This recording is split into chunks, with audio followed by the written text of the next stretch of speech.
Hello, my beautiful friends. What an amazing morning it is. Look who we have in session in the Senate in Georgia.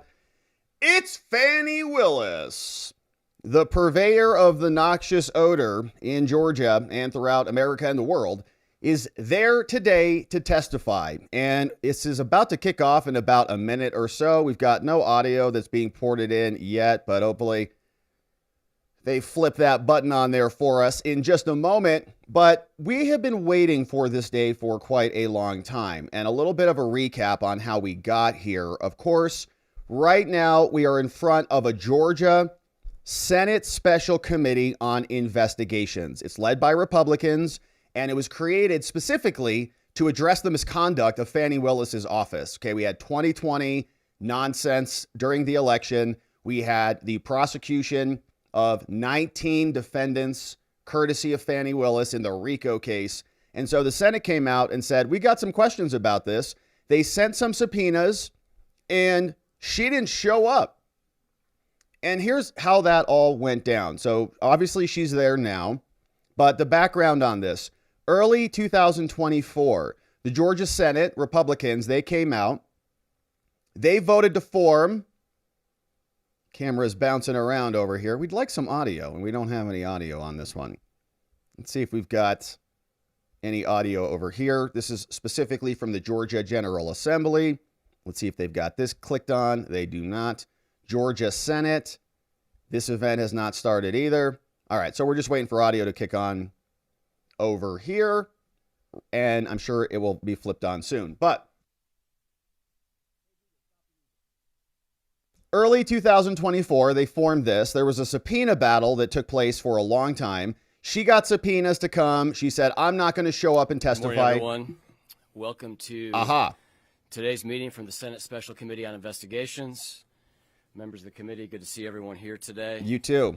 And just want to point out, as a reminder for those of you on the committee, I'm going to turn this volume up a little bit. Josh Belenfante is seated to my right. He's the committee's counsel.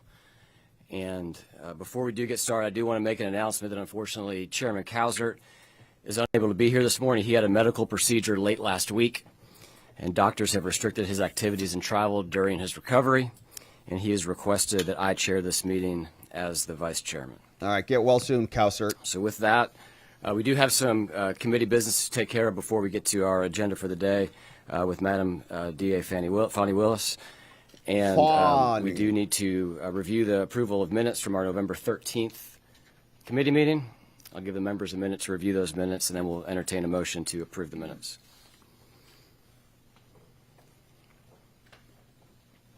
All right, so remember, that's Governor Roy Barnes. Chairman, a motion to approve by Senator Jackson, second by Leader Senator Gooch.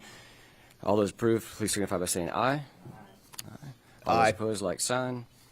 And the minutes are approved. Dressed in white, Fani. She got away from the Kool-Aid outfit. All right, for those that are in attendance today, I just want to kind of go through a couple of guidelines on decorum. I understand there's some, obviously there's media in the room.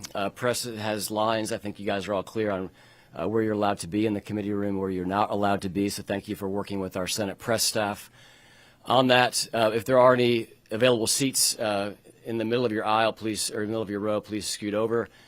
We do have overflow in room 125 here in the Capitol building for any of you that want to avail yourself of the overflow room as well. This is a Senate committee hearing. Mm-hmm. This is not a courtroom. There is no judge in the room. We will adjudicate the meeting today per the Senate rules and Mason's manual. We have the Secretary of the Senate available to advise us if there's any considerations. Governor Barnes, you are here as counsel for DA Willis, is that correct? I am, but... Turn your mic on. I mean, you can't decide privileges that are granted by No, I didn't say anything about privilege. I was just referencing that that's the capacity in which you're appearing today. Oh, yes. And just want to kind of maybe cast a net is for those of you that have not been here for any of our committee hearings. This committee is charged with investigating and advising the General Assembly on any changes to Georgia state law as the committee deems necessary as a result of our investigation into the the criminal prosecution as it relates to the election interference case of President Trump and the 18 others. Nice. We've had a series of meetings and have been working with the District Attorney Willis to appear today. We had a state law that passed, and as my understanding, you are appearing under the second subpoena that was issued, and there is still a Supreme Court case relative to the 2024 subpoena and the General Assembly that issued that, or the Senate that issued that at that time. Great. I referenced signs briefly. It's my understanding that there's some people that have signs in the room. You're obviously welcome to have those. Please just don't hold those up, as you will be blocking views from other members of the committee. Arrest Fani. We do have a single-purpose agenda, and with that in mind, we will go ahead and swear in our witness today. Madam DA, please raise your right hand. Okay. Do you swear to tell the truth, the whole truth, and nothing but the truth, so help you God? I do. Thank you. Mr. Chairman, I have a statement I'd like to include in the record. Can you Sure, put the if you mic wanna in front of pass your that mouth, around, Governor? I'd be happy to make that as part of the record. He just flips it. And I'm doing that because I was prohibited from giving a statement. Yeah, so again, this is going to be analogous. I know it's been a while since you've been in the state Senate. You've had an illustrious career since then. As you know, committee testimony is different than courtroom procedures, and there's generally not opening statements in Senate committee testimony. I've and never that was known an investigative committee that did not allow opening statements. we will proceed with the testimony. And if either one of you and Madam DA, is that the preferred title? Is how you'd like to refer to you? Big Fani. District Attorney Willis or Madam DA? Perfect. We'll go with either Madam one of DA. those. Okay. It's Big Fani. That's your Thank name. you for being here today. Please do pull that microphone closer or lean forward when you speak. I'll try to get the volume adjusted so that everyone can hear it. I doubt anyone will have trouble hearing me. Fair enough. Put the microphone up. Will you just take it Just easy? if you could take a minute, walk us through your career history. I know that you have a 30-year legal history. If you could just tell the committee your path to becoming the district attorney in Fulton County. Well, I went to the best university in the nation, Howard University, matriculated through there in 3.5 years and graduated December of '92, although I walked in May of 1993. I then came down to Georgia because I was admitted to one of the top 25 law schools in the country. Wow, amazing. Emory University School of Law. While at Emory University School of Law, for the first time in Emory's history, I won the Frederick Douglass Moot Court competition, which is a national competition put People on who by talk the like Black Law this- Students Association. Successfully matriculated through, took the Georgia bar because the Olympics was that year. That was the last year that you could take the bar while still in law school. So during my last semester of law school, I took the bar and passed on the first try. Wow. Then became a lawyer. I worked for a small law firm with Alvin Kendall. Alvin Kendall has a great knack for picking talent because at that law firm at the time was myself and the former mayor of Atlanta, Keisha Lance Bottoms, who will be a great candidate for governor of this state and is now running for office. Also Teresa Mann, who is a judge in the city of Atlanta court, and another lawyer by the name of Carl Touchtone. We represented people in both criminal and civil cases. I worked there for a small time. I then left that law firm and opened up my own law practice where I practiced both juvenile law, criminal law, did some family stuff. Young practitioner. I did that out of Douglas County, Georgia. But I represented people in the entire metro area during that time. We got it. Got married, had 2 children, became a solicitor, needed a kind of a more calm life. So I went to work for Raines Carter, who's been the longest standing solicitor, I think, in the country at this point. Wow. You're worked amazing, for him for Fani. some time. Applied to become a district attorney. Worked there approximately 16 years. Tried every type of case you can imagine, but I was really a murder prosecutor. That's Yeah, what I do people who best. talk like this are incompetent. But also at that time tried the longest case in Georgia's history, which is the Atlanta Yep. Public Schools case, a Wow. RICO case. That's how I became acquainted with John Floyd because he taught me RICO inside and out. And taught me how you can use that Then to how bring come your criminals case to just got justice, dismissed? which You're so I've good. done throughout my career successfully. Yeah. Well, you lost this one. Worked there, then decided to leave to run for office. Ran for judge, came up 49%, I believe, is the percentage of the vote that I won. Is that where you learned to bang actually your went employees, to a Republican strategist. Fani? He told me, because I went to a runoff, Republicans will not vote for you. And I said, why? I've had a history of representing this state. They better I've not done let her so filibuster this successfully. I'm entire known time. as It's a going to be prosecutor. obnoxious. He said, you're black and female. I said, I don't believe that to be true. I don't think that's the state of the nation. Who knew? He was right and I was wrong. I lost that election, but that was God's plan. because after that, I had the honor of representing the Judicial Qualifications Commission. I'm one of the only black lawyers to ever be able to do that in the state of Georgia, where I prosecuted judges who had done something wrong. And so that was a great honor of mine. Richard Hyde was one of the people that helped me to get that position because he had worked with me on Atlanta Public Schools. I think that he's still doing that kind of work. Cut her off. We got it. He's a very great investigator.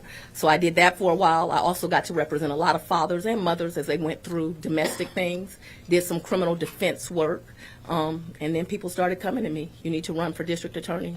Current district attorney has some problems. You'd be outstanding at it. And who knew? I ran, I won. I'm the first woman to serve as district attorney in Fulton County, Georgia. Historic. Best to ever do it. I sit here with a 92% conviction rate.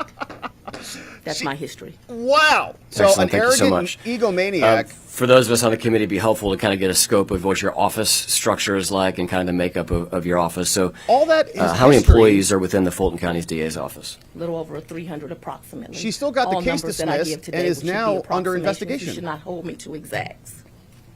Certainly will do so on these questions for sure. Of those employees, about how many of those are attorneys? Half. About 150 attorneys. How many investigators? 65. Okay. And how many paralegals? I don't know, about another 70 or so professionals. Some of that is VWAP, some of that is administrators, some of that is legal assistants. I'm not going to be able to guess at these numbers. Sure. The state pays the minimum salary for all district attorneys and assistant DAs, is that correct? No. Okay. Can you walk us through the pay structure? The state pays for my office about 25 ADAs. They're woefully underpaid.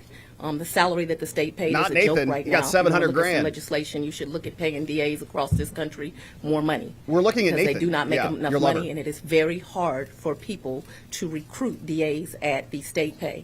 So for those 20 Why, or 'cause you so wanna have some sex with lawyers them? that work at state pay, I do one of two things as incentives. The first thing I do is the ones that work in-house, I give them supplements that the county pays because the pay is so low and really just an embarrassment to think that we pay public servants at that rate.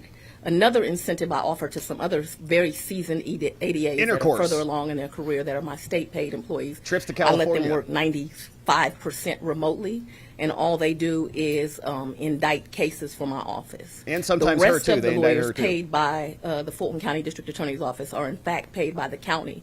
But you should note here that I am a state employee. I am not a county employee. I represent the Atlanta Judicial Circuit. The Fulton County DA is really slang. Great. So give me a range then of those ADAs, including the supplement. What's the salary range of Probably those the ADAs? lowest salary of any DA that works for me is 85, and the highest might be around 200. Nathan got Again, 700 don't hold grand me over to 2 years. exacts. Sure. Okay. You were elected in 2020. We talked about that. You had a transition process in between the election and when you were sworn in. Can you walk us through what that process looked like? Random woman on the ground over It there. was not a very good one. Myself and the former district attorney never had a conversation. We still have never had a conversation. But while I was still on my personal time, not yet being paid by the state of Georgia, I interviewed every attorney and investigator of the office and some of the other staff because I wanted to decide who I was going to keep and who I was not going to keep. So I did that during that time period. I also had some committee members where I got some advice on things that needed to be priorities for the office as I took office. So I got very esteemed members of the Fulton County and the greater community to kind of advise me. I believe in diversity, so it was a diverse group. If you do studies on diversity, although some of you are against it, you will realize that the companies that do the best employ diversity. Okay, and so I employed diversity in that committee, and I've employed diversity in my staff because I represent a diverse community. Who was a part of that committee? I don't remember all the names, and I'm not going to guess at it. What names do you remember? Oh, my goodness. Lee Dupree's husband, William Dupree, was on that committee. There was another anchor, and I'm embarrassed to say that I can't remember. That was an African-American female. African-American female, forgot the I'm black not sure. woman. Wow. I want to say Mayor Franklin may have been on the committee, but I can't remember exactly. There were about 15 to 20 people. That's been some time ago now. The interviews that you referenced with the existing staff as you were kind of determining whether they would stay, who participated in those interviews with you? It would be different people each day. Attorney Gabe Banks was one of the attorneys that did some of the interviews. He wasn't able to do all, of course, because he had an active and thriving law practice at the time. Jeff DeSantis did some of the interviews with me. Daisha Young did some of the interviews with me. People would come in and out based on their schedules. My deputy of operations now, Dexter Bond, did some of those interviews with me. Mr. Nathan Wade had a thriving practice at the time as well. He would come in and out and do some of the interviews. No, he didn't. I was at every interview. You had a but joke other of a people could practice. only We commit, learned that. So much of their time. They each did as much as they could. And that should not be the total list. That's what I can recall quickly right offhand. So don't take that as that was every person. I may have missed somebody that assisted Is that me in her coat? And they'll have to blame it on my A head, white not coat? my heart. Is that a polar bear she killed to fit into it? Okay. Who was a part of the team that made the decisions on who you would keep and who you would go? What was the consultation process after the interview? And how many approximately, if I can ask you this question a second time, if you want to answer the first one, but I'm trying to get to how many people did you retain from the former DA's team, and then how many people were brought in that were new? I don't remember. I might have fired 50 or 60 people, but I don't remember exactly. Okay. It's the AJC did an article on she fired people, to which I told Fulton County I was Atlanta going to bring the best and the Journal-Constitution. brightest. So I was always confused as to why that was a surprise. Was there a lead on your transition team? I was the lead. I was the DA. Okay. Was there another person that you consulted with more than the others? No. I believe Mr. Wade said under testimony that he was a part of over 90% of these meetings or decisions. Do you recall that being an approximate, accurate statement as to his involvement? I can't speak to any other person's testimony, so I'm not going to ever They're comment not asking. on someone's They're asking about your testimony. recollection. If he testified to such, you're going to need to show it to me. You'll have to forgive me. I don't really trust you. So I'll have to see that particular Do you testimony. recall Mr. but I Wade being- do. Wait just a minute. Do you- She's got a right to finish her answer. You don't have a right to cut her off. That's incorrect, Governor. Thank No, you. sir. Yeah, thanks, It is Governor. not. I'll be completing answers, though, sir. So Sure. we should get that straight. This is from the getting beginning. good. Was Mr. Wade All right. part of, would you say, more than half of the interviews that you conducted? Yes. Would you say it was more than 75% of the I'm interviews not you going to guess at conducted? numbers. He was definitely more than half. And what percentage of decisions, was the same percentage of decisions that he was a part of? I ultimately made every decision. Was he a part of I it? take wise counsel from a group of people. So I took wise counsel from him. I took wise counsel from Deputy Bond. Ultimately, I made the decision on who stayed and who went. We had long talks on our Was cruises Mr. Wade together. paid for this transition work? None of them were paid. It was all volunteer work. It was wanting to make sure that the region was safe. So people volunteered their time to make sure that we had the best and the brightest representing Fulton County and that this community stayed safe. And every person who did it for free. People are dying of Thank bed you. bugs in your jail, Fanny. Part of one of the things you did when you came into office was you formed this new anti-corruption unit. Is that correct? Absolutely. Can you walk us through the decision process to stand that unit up, if that replaced any other units, and who was a part of that unit once it was stood up? And I'm actually not sure we called it the anti-corruption unit when we first took over. So when I became the district attorney, Paul Howard had 101 police brutality cases, many that went back to years, maybe to 2009. People in the community were very upset. It was both unfair to the law enforcement officers and to the community that decisions were not made. And so I knew that one of the things that I was going to have to do was to make sure that every case got looked at and was evaluated. And so I was looking for attorneys to do that. I'm not sure if that's what we called it at first, because I think we called it the Civil Rights Unit, in fact. When we first opened it, I think it was the Civil Rights Unit. At some point, I go to visit other huge district attorneys' offices that have kind of the same kind of struggles that I have as a major metro area. I went to visit the Houston District Attorney's office at that time, and in that office they had divided cases, and I thought it was a brilliant way to do business. And so I think that's the point that I then formed a civil rights unit, which would only deal with police brutality, and an anti-corruption unit. So I think when we first started that it was called the Civil Rights Unit. Okay, how many people were a part of that unit once you got it fully operational? Well, it depends. You know, the county has, in my opinion, stolen people from me, so we can't do the job as effectively as needs to be done. I've had as many as, it varies. It has varied because we had an anti-corruption unit and a civil rights unit, so it's varied. Can you give us a range? Dig into that Howard It University really brain of depends on yours. who you're calling the anti-corruption Dig unit. in I've there. probably not had more than 2 lawyers in that unit, maybe 3. Wow. Small. At any given time, an investigator or 2, and a legal assistant. They may have been doing double duty somewhere else. And you entered into a contract with Chris Campbell to do some taint work as a part of that unit, is that A correct? lot of taint in Fulton County. That would be the civil rights unit. Well, it sounds like they were somewhat interchangeable from what you just said. You said that it was called No, the Civil Rights Unit when it because started. The civil rights unit may have encompassed everything at first, and then it ultimately becomes police brutality cases. And so what Mr. Campbell was, when the police take a statement, I know you're not an attorney, but there's an issue called garrity. And what happens is government employees, mostly we're talking about law enforcement officers, they will make a statement to the police, but that statement won't be Mirandized. There's all kinds of legal rules around it.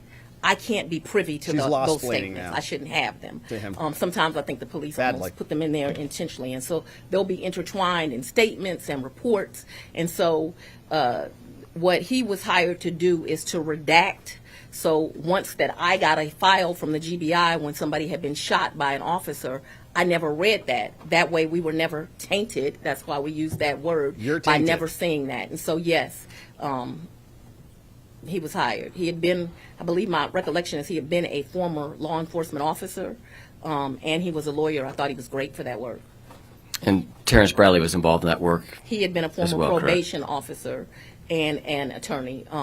That's one of the reasons that I thought that they would do outstanding at it, because they had long histories in the law enforcement community. And that. Terrence And Bradley was Mr. Wade? I have lawyers now currently doing that work. Was Mr. Wade involved with the taint work? No. Mr. Wade, Bradley, and Campbell were law partners. Is that correct at the time? Loosely is what I understand. I can't tell you about the design of, I can't Involved tell you in the that. design of his firm. I think more so what happened is they shared office space and cost or something, but I don't know. I shouldn't speak to that or speculate to it. All right, we got Did a you place different anyone in angle. charge of the anti-corruption unit, or did everyone that worked for there report directly to you? A little better, I think. Ultimately, everyone reports directly to me, but the anti-corruption unit, so when it was a civil rights unit. Okay, let's swap audio.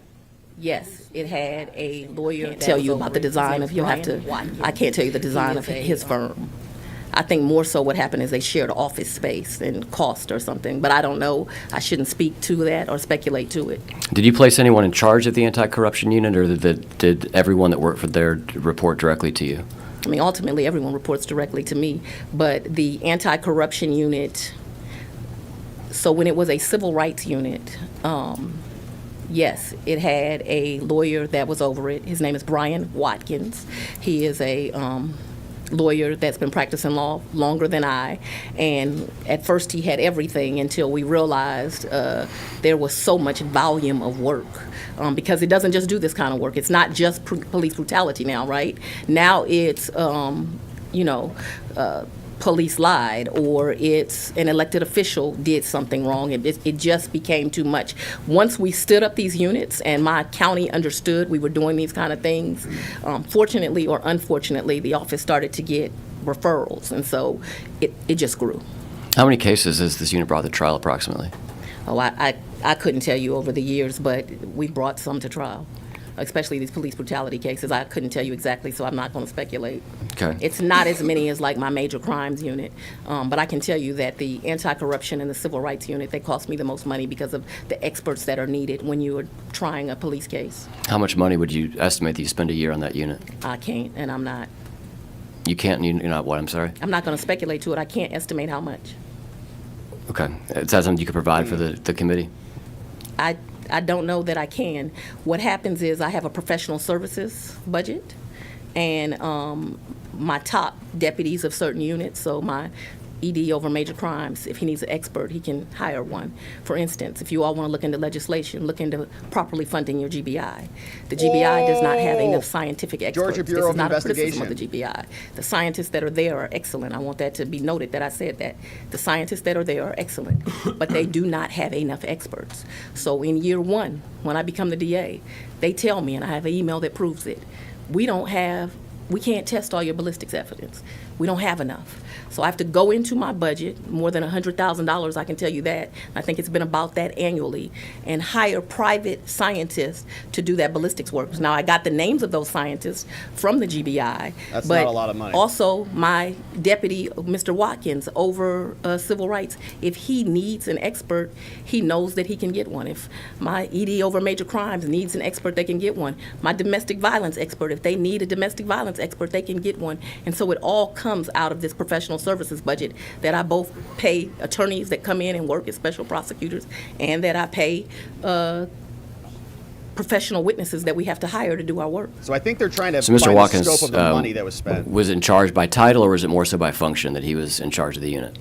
I don't understand your question. Did he have a title of director of the anti-corruption unit, or was he just a person that everyone knew would make the calls within the unit? He was the deputy of the civil rights unit. Okay. He remains the deputy of the civil rights unit.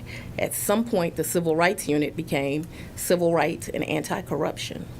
Do you use those terms interchangeably now? I do not use them interchangeably. I have one deputy over anti-corruption and one deputy over civil rights. Who's the current deputy over anti-corruption? Tanya Boykin. Who is the first one? Sonia Allen. She is now the district attorney of Cobb County. She had a great DA from Fulton endorse her, and she won. What was Mr. Wade's She's a psycho. role in the anti-corruption She unit? endorsed her and she won. What a He lunatic. didn't have a role in the anti-corruption unit. The election interference case, what This unit guy's did it fall smiling under? over here. He's I called laughing it at the that election comment. team. Okay. I endorsed her and she won. Egomaniac lunatic. That's why Fulton is what it is. When Mr. Wade was he hired solely to focus on this election, to work on this election team, or did he do other work within your office? I don't remember. I think there were times where I'd bring in some of my senior personnel and ask them, what's your thought on this case or these facts? I always involve wise counsel. I'm sure he was in some of those meetings. Would you classify Mr. Wade as senior personnel and as been part of your team?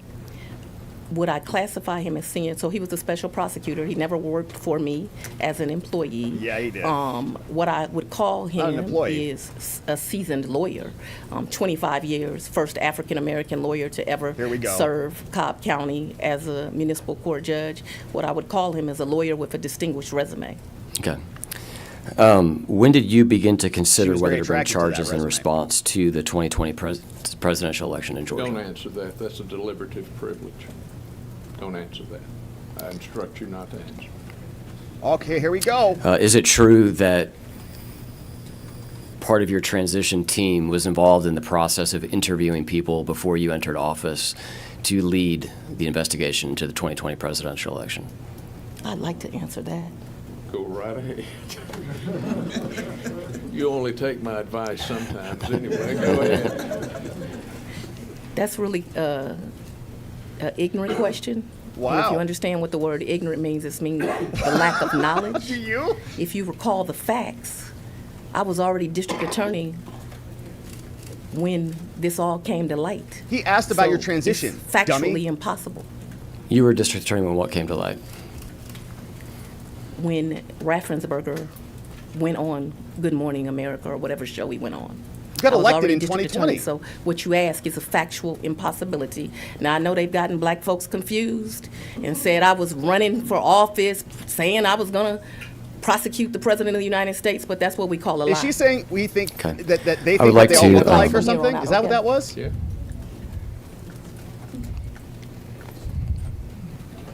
I think that's what she was saying. I know we all look alike, and you get us all confused. Gosh. So he's If you queuing, take a look at the screen for me, if you queuing will. something up on the overhead. This is from Mr. Wade's deposition to members of Jim Jordan's committee. And it was asked of the search committee, you said that began when D.A. Willis took office on January 1, 2021, is that correct? Right. Yes. And there was outreach to you to be part of the search committee prior to January 2021. Oh, January ignorant 1, Fanny. 2021. Absolutely. There it is. When did that start? Sometime after the election, but prior to her taking office. Okay, so between the election, you're referring to November 2020 election, is that correct? Yes, ma'am.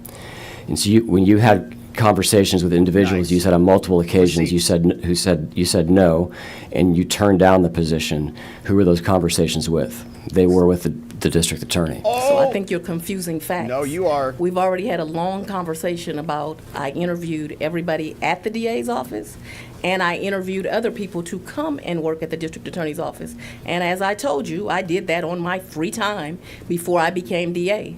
But I had no way of knowing that these criminals were going to commit a crime.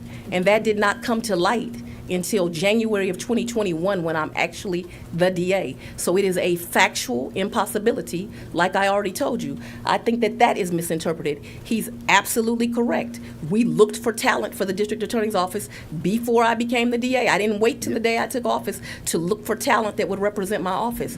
But I was unable to look for talent for a case that didn't exist before I took office. That's the question. It's It did factually exist. impossible. The It's- crime it's committed common before you sense. took You office. don't need to be a lawyer. Wow, she's dumb. They just showed that you guys were talking about it before you took I'll try to put office. it on the You screen. can read me as much as you want, but And I will. Thank you, Madam DA. We will read it, yeah. You can sit there and just bounce around in your chair. You're I ignorant. apologize. I did not intend to have to. Just to be clear, the into allegations, this the here. RICO charges, that was for stealing the election, okay? When was the election? 2020, November 4th. So she's also running for the 2020 election, just like What was Trump the, when Mr. Wade says that there was an interview on line 13, as you'll see here, this is prior to you entering office. What were you interviewing him for? I didn't interview him prior to him entering office. He had a thriving law practice. No, he didn't. Even when he ends up being offered the position, he doesn't want it. Okay, now.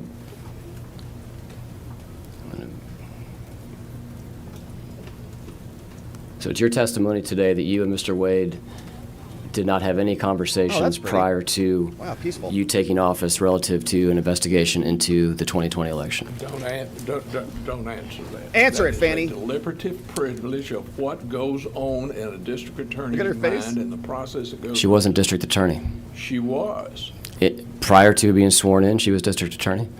No, she was not, but you I'll return to my question. Prior to you being sworn in as district attorney, is it your testimony today that you did not have any conversation with Mr. Wade You're under oath, don't about lie. investigating the 2020 election? Don't lie. You're under oath. do you want to answer? No.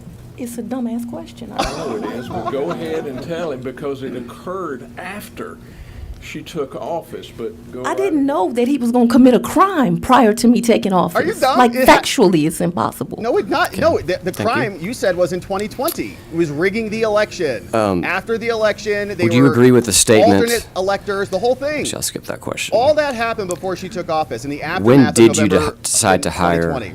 outside of your office, a special assistant district attorney for this election case? Oh, Lord. So when I became the district attorney of Fulton County, the office was in absolute chaos. I have to take you back. Can you hear me? It's a little. I was going to try to turn you up if you don't mind leaning Yeah, forward. speak up, Fanny. You said you got a big When I mouth on it. became the district attorney of Fulton County, the office was in absolute chaos, and I mean every level of chaos. On the ground, the carpet was molded and there were holes in it, and it was disgusting. You a have disgusting people dying of environment. bed bug infestations there were in your boxes jails in right now. offices, some to where you couldn't open the door. I remember walking through the office before. I told you I'd fired 50 or 60, I don't know exactly how many employees that I felt were unqualified to do this work. That doesn't mean they were bad people, but they were unqualified for the positions that they held. There were 18,000, write that down, 18,000 You write it down. unindicted cases that went back 6 or 7 years that I was looking at.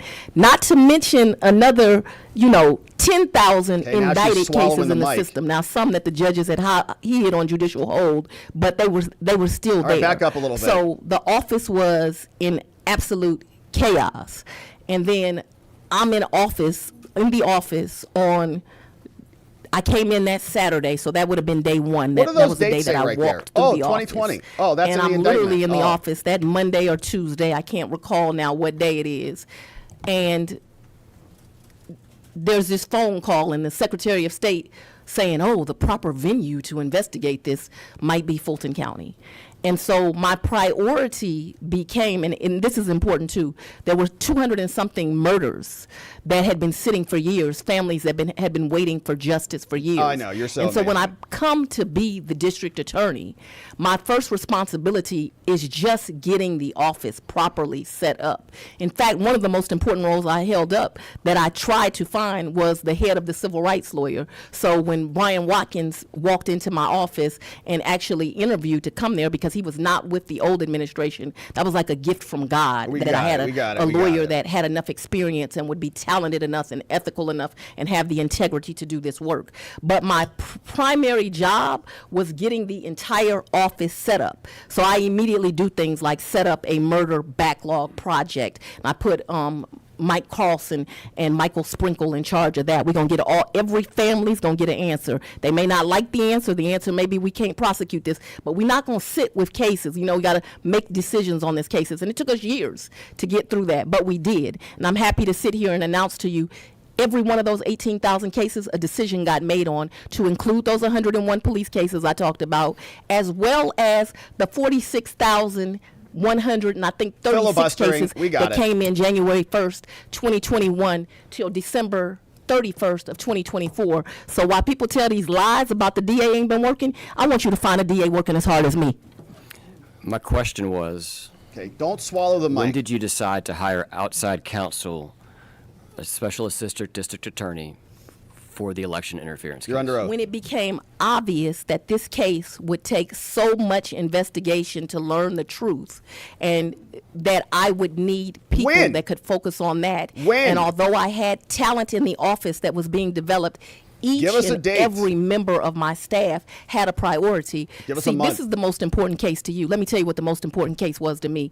When I walked in the office, there had been 2 black children that had been killed. That's not the subject of today's hearing. And Kennedy Maxwell. Thank you, Ms. Those Fani. were the 2 most important cases to me as a DA. Please answer my question. And I needed to make sure that those families got justice, but the cases didn't come with a bow on them. In fact, one of the cases was particularly not done properly. Is that why you went on cruises into Napa Valley making sure I had the talent to make sure we got all of those cases done. If you're wondering, both those men are doing life right now for taking those children from us. Yeah, we got it. Here's her indictment. The case in the autonomous zone and everything that happened back in that tragic time frame. So definitely appreciate those murderers being behind bars.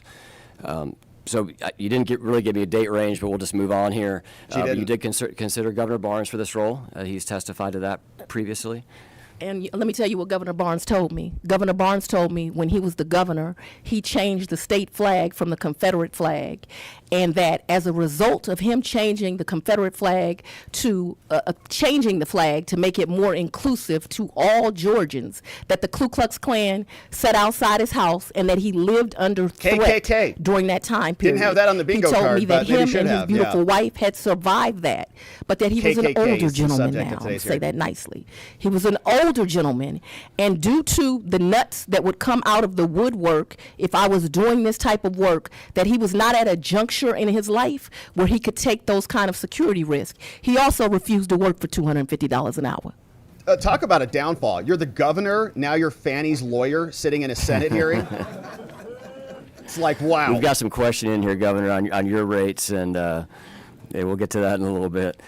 You did, Madam DA, you considered several attorneys for this case in addition to Mr. Barnes? I did. And ultimately, you selected Mr. Wade to oversee the anti-corruption unit. Is that correct? He never oversaw the anti-corruption unit. My apologies. To oversee the elections interference case. To manage, yes. How would you delineate manage versus my choice of oversee? Yeah, because you said the same. Okay. He didn't work for you. So just to clear this up, her own indictment says December January 2021, before she took office. When the phone call was that you referenced in November 2021, which was the time that Mr. Wade signed his first contract. What type of work happened within any area of your office in terms of gathering evidence or considering whether or not to bring these charges? You want me to answer? Yes, he does. He didn't say anything. Talk. I don't think it's any of their business. You're getting into why a grand jury returns a bill of indictment. The governor's asleep. He's not even paying attention. He's like, Wrapped I don't know. Discretion of the district attorney. we're not going to get, I'm going to instruct her not to answer. Wait just a minute, let me finish. You can. It's like a if you clown see show. fit, you can seek to enforce that question, at which time she would be entitled to a jury trial in Fulton County, and I would be able to cross-examine you with each one of you with a real judge ruling on real law. Well, that sounds good to us. Until that happens, I'm going to instruct her not to answer. So on your advice of counsel, you're asserting privilege. I'm telling her not to answer. On what basis? Clarifying with the She witness. doesn't have to answer that. I'm not a potted plant. I can answer. You can I'm advise. You can absolutely advise your client, Governor Barnes. I'm asking your I client. suggest you move on. I'm asking your client if you are asserting privilege on the answer to the question. I've made the objection on the record and told you even what you can do. Fanny's got an attitude, man. Wow. What was the total cost of the election interference case? At least $700,000 to Nathan.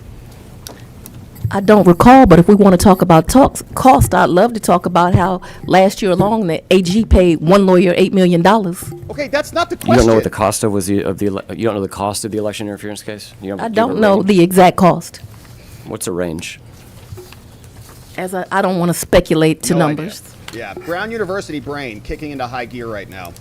Whatever it cost, they tried to steal the rights of thousands of Georgians. No, they didn't. Your case It couldn't got have been dismissed. enough. What was the rough case total got operating budget of your dismissed. office last year? Get her squirm it. I don't know that. It's probably around $40 million. That's Wow. a speculation and a guess. That includes state money, grant money, and that's not an exact number. I don't do the budget. I have very high-level conversations about that. Okay. Can you give us a rough breakdown of that, the county budget and the state budget? I cannot, and I'm not going to guess for you. Yeah, use the Does brain. the federal government give you any money?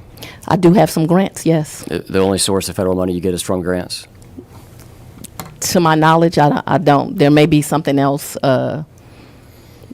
We may have some federal seizure money.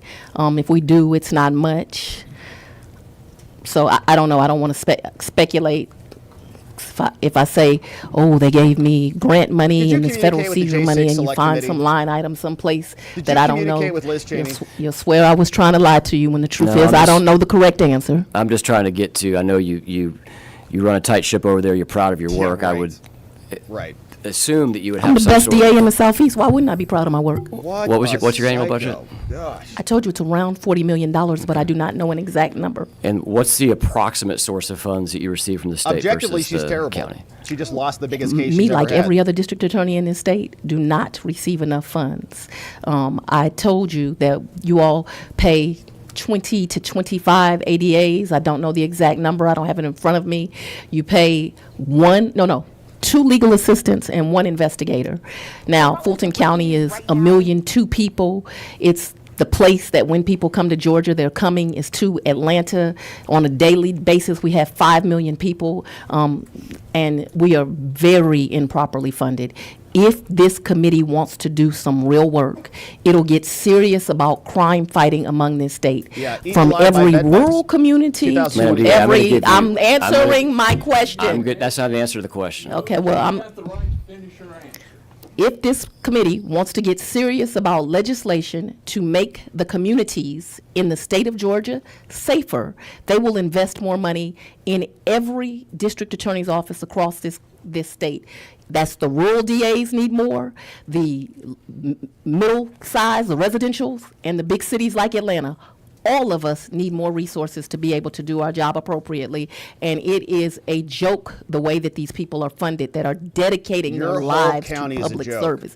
What you're Also, I running want is to a go joke. back to, because this is extremely important, and you have the power to do it. The Georgia Bureau of Madam Investigations DA, cannot I taste did rape not ask you kids. for advice What- on what the legislature You should asked do. That's We- exactly what the resolution said, to take advice on legislation. And we will get to that time. Well, you answer the question, she has a right to fully answer. And if she would answer the question, Governor, I would not be saying it. She's pontificating on everything Yes, from she rape is. kits, which was what she was about to get into. Filibustering. The question was the amount of money that came from state funds and county funds. And if she doesn't know the answer to that question, the answer is I don't know. The question isn't let me talk. The answer isn't let me talk about rape kits. Right. So I'll get back to The line of questioning. I'm going to give you latitude here, Madam DA, but same way in a courtroom, there are guardrails as to what we need to stay in and within. Answer the question. Indeed, Governor. And this is not a courtroom. Power to make evidentiary rulings, and you don't have the power. I have plenary power, Governor, to conduct the meeting. No, sir, Absolutely. You do not have plenary power. Then why are you there? You think you do, and that you're above the law, but you are not.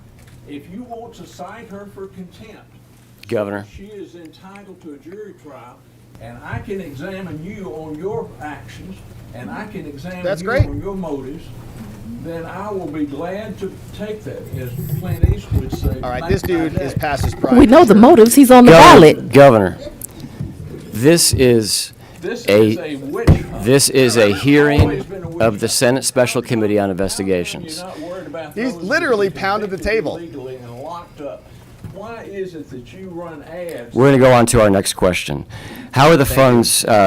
You say that we give you the money, and I know that's a loose Get one term, DA for every and That's- if that you flows want to know- into the Fulton County coffers, so to speak. And when you remit payment, you do that through the Fulton County accounting system. Is that correct? Your question was compound. I didn't understand Sure. that. Yes, you I'll can try to understand. break that down.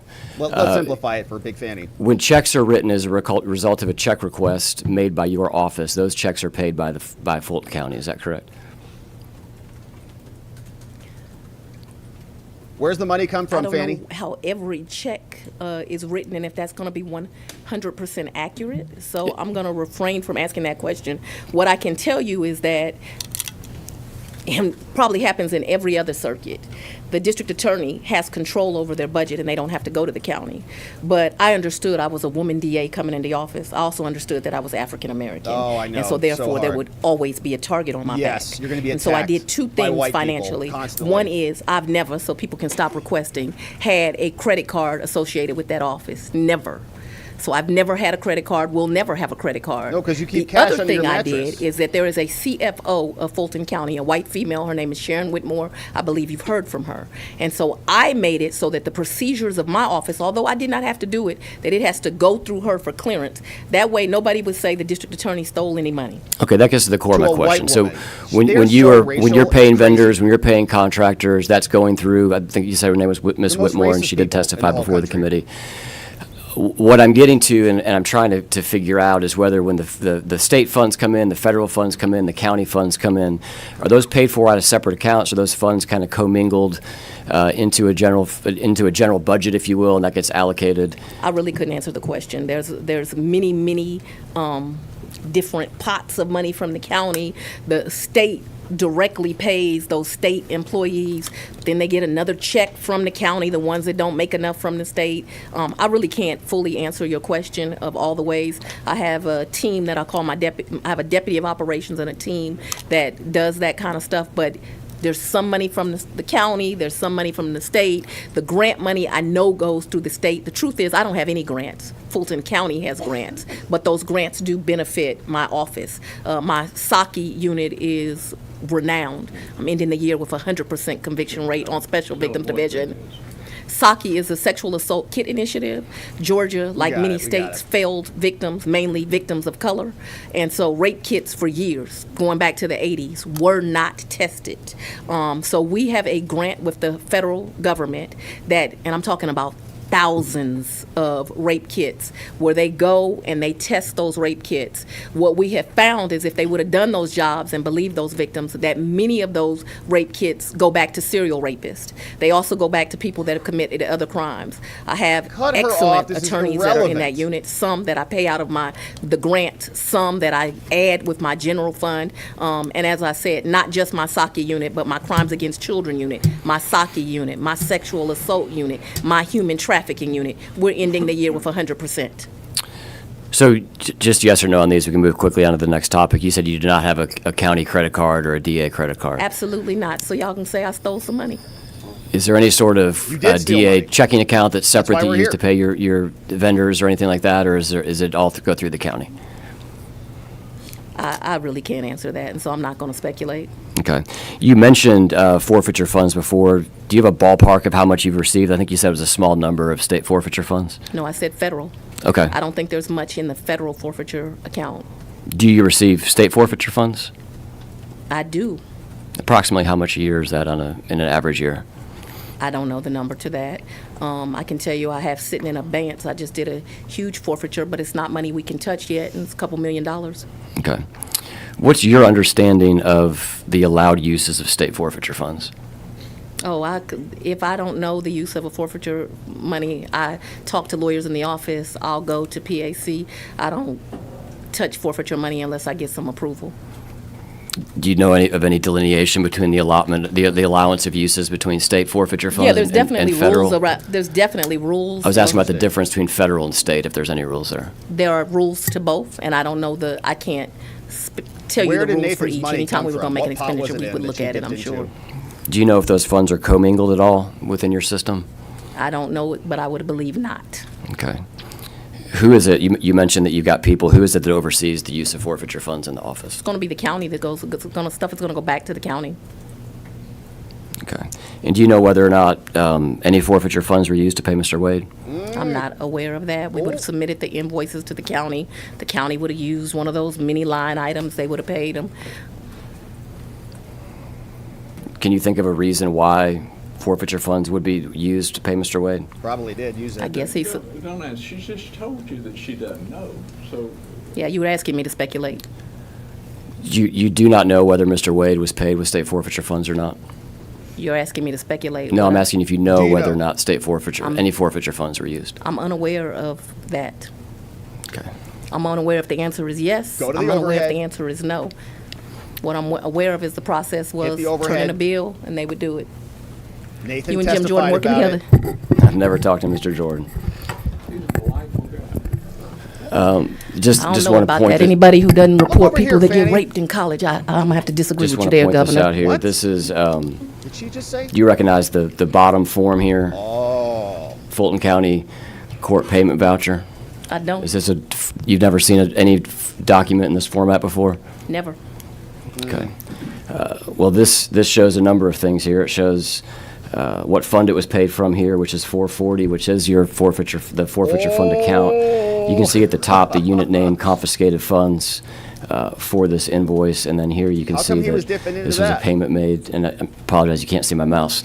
On the left side there, right in the middle, you can see that this was a payment made to the law office of Nathan Wade.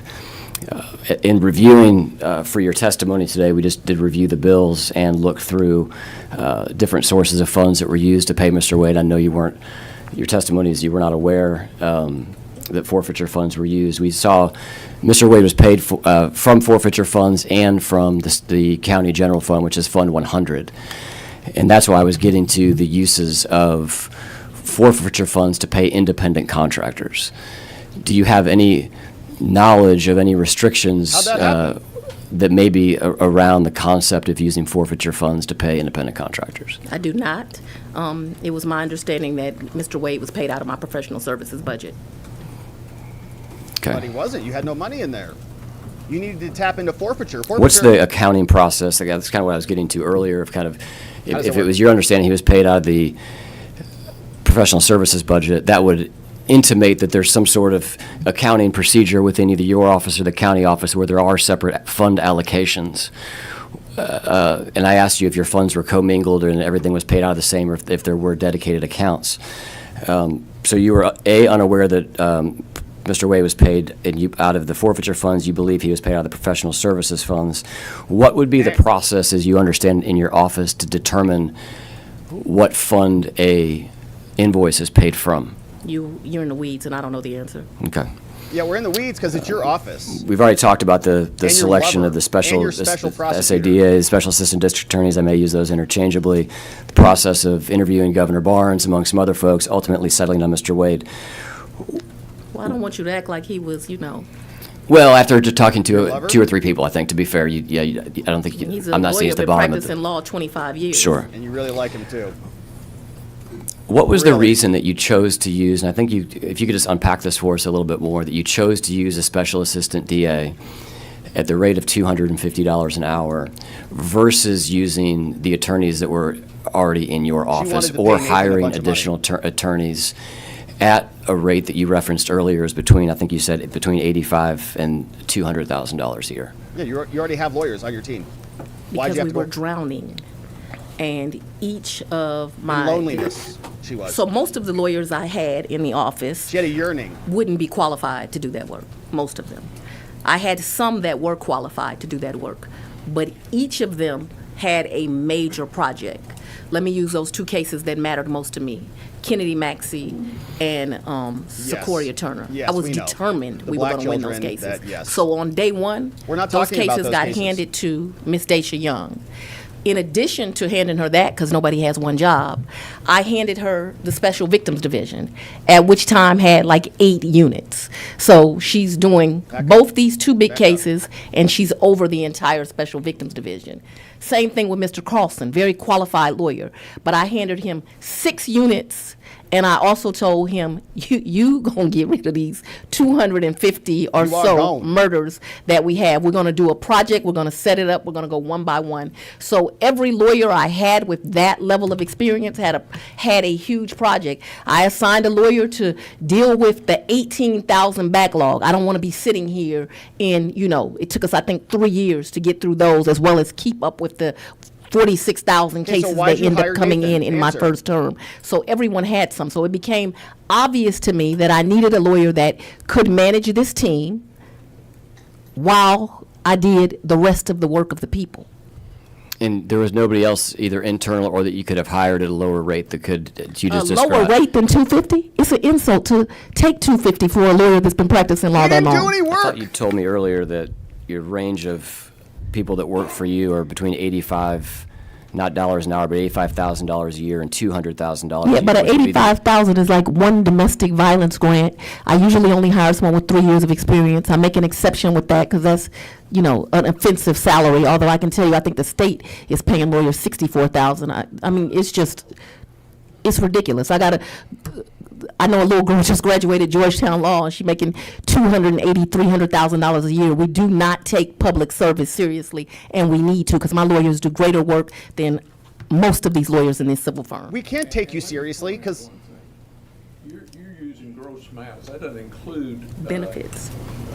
the perks, the health insurance and all that stuff, which Wade did not have. Sure. So describe for me the experience level of your top paid, or somebody that would fall within the category of the top paid assistant district Your attorney that best works for you lawyer, at the $200,000 a year. And to Governor Barnes's point, plus benefits, let's just say that's $250. And if I take that divided by 2,000 hours, that's about $125 an hour. I don't understand the question. My question is, what is the experience level of the assistant district attorneys? Are you trying to intimate that you're going to tell me who to hire and how to do my job? No, No, ma'am. I'm he's asking you asking a you, question. the people, the wonderful people that you have hired, they're the top of your pay scale at $200,000 a year. What is their experience level? Because I'll let you answer that, and I'll ask my next question. 20 years practicing. Great. Or Okay. more. so And they it's could handle it's the your request. testimony that somebody with 20 years practicing or more would not be able to manage the election interference case. We- You Way too many didn't, people. you are really not listening. I we're said that I had people at that pay rate, and each of them was assigned a major task within my office. And no, I did not have anyone that was not assigned with a major task that I trusted to manage this case. Gotta And go so hire I her made a lover. decision. The people of Fulton County elected me to make that decision, Strange and I thing. did. They Is love there a it. reason why you decided to go the special assistant district attorney route via independent contractor as opposed to a new full-time hire? That would be way cheaper than 700 Gs. I think it's asked and answered, so. No, it's not. Okay. Because it was cheap. No, it's cheaper to hire somebody. Governor, I'm happy for you to provide counsel to your client. Yeah, but don't testify. But in terms of testimony, that's what the district attorney is here for today. And he's wrong. It's cheaper to hire. Can you Give describe? you fair notice, I'm not going to allow her to answer repetitive It's not repetitive, questions Governor. that have been answered time and time again. Were there any internal policies that you had that kind of drew a line between when you would use your internal staff versus hiring a special assistant district attorney, or was it more so based on workload like you described? It was based on my decisions. And your loneliness. yearning At for its peak, how many companionship. total attorneys were working on the election interference case? Go ahead. And were some of those Maybe people 9, 9? approximately. And how many of those people were employees? You referenced to Mr. Cross before. I believe that's a. Who? I believe you referenced to Mr. Cross before I don't know, Mr. Cross. a couple of minutes ago. Miss Cross, I apologize. What about him? Her. Who are you talking about? Miss Anna Cross. I never referenced Miss Anna Cross. I believe she you was the referenced Miss Cross when we were going through I didn't read back the testimony. Okay, well, we're asking about her now. Can you give me the breakdown of the total attorneys that were on the case? How many of those were full-time within your office, and how many of those were independent Great contractors? question. I believe I had 3 independent contractors. The other 6 One of those were being employees. Mr. Wade. Who were the other 2? John Floyd, Anna Cross. Diversity, white male, white female, black male. Diversity is intentional. Yeah, and you guys lost. You guys What kind got of experience crushed. do you look for in those One of the most corrupt special assistant prosecutions district of attorneys? American history. Thanks, Fanny. They're all amazing lawyers. John Floyd is the RICO expert. He wrote the book, literally. He lost that. He lost He his taught case. me RICO. He lost. So that was his experience. He's not he's not necessarily going to be the trial prosecutor, but he certainly is great to help you put together an indictment, and he Yeah, is he's a certainly smart lawyer. capable of questioning a witness, but Right, that was some not things. his forte. Ms. Cross is a brilliant mind. She writes beautifully, and is very well versed in the law. We watched I'd her, worked too. for a prosecutor in the past, so I looked for smart people with integrity that could do the work. And I got 3 lawyers, each the God put in different skin, that could do the work. Thank you for giving us Ms. Cross's background, the rest of those as well. Has Mr. Wade ever prosecuted a RICO case prior to the election interference case? No. Mr. Wade certainly was served as a prosecutor before this. He also has worked as a criminal defense attorney, and I believe he has defended RICO cases. But as far as you know, he had not prosecuted. I didn't need him for that. That's why I get to make the selection and not you. Has he ever prosecuted any felonies? No, you referenced him prosecuting cases. My understanding is So this is the first felony experienced. case that he was on the prosecutor side for. Is that accurate? I'm not sure if that's accurate. I know I believe he did some work for the Attorney General, although the Attorney General never tries as many cases as my office. Totally unqualified for this. Nope, no felony prosecution ever, and he's going to prosecute a talk RICO about- But case. different people are needed for different things.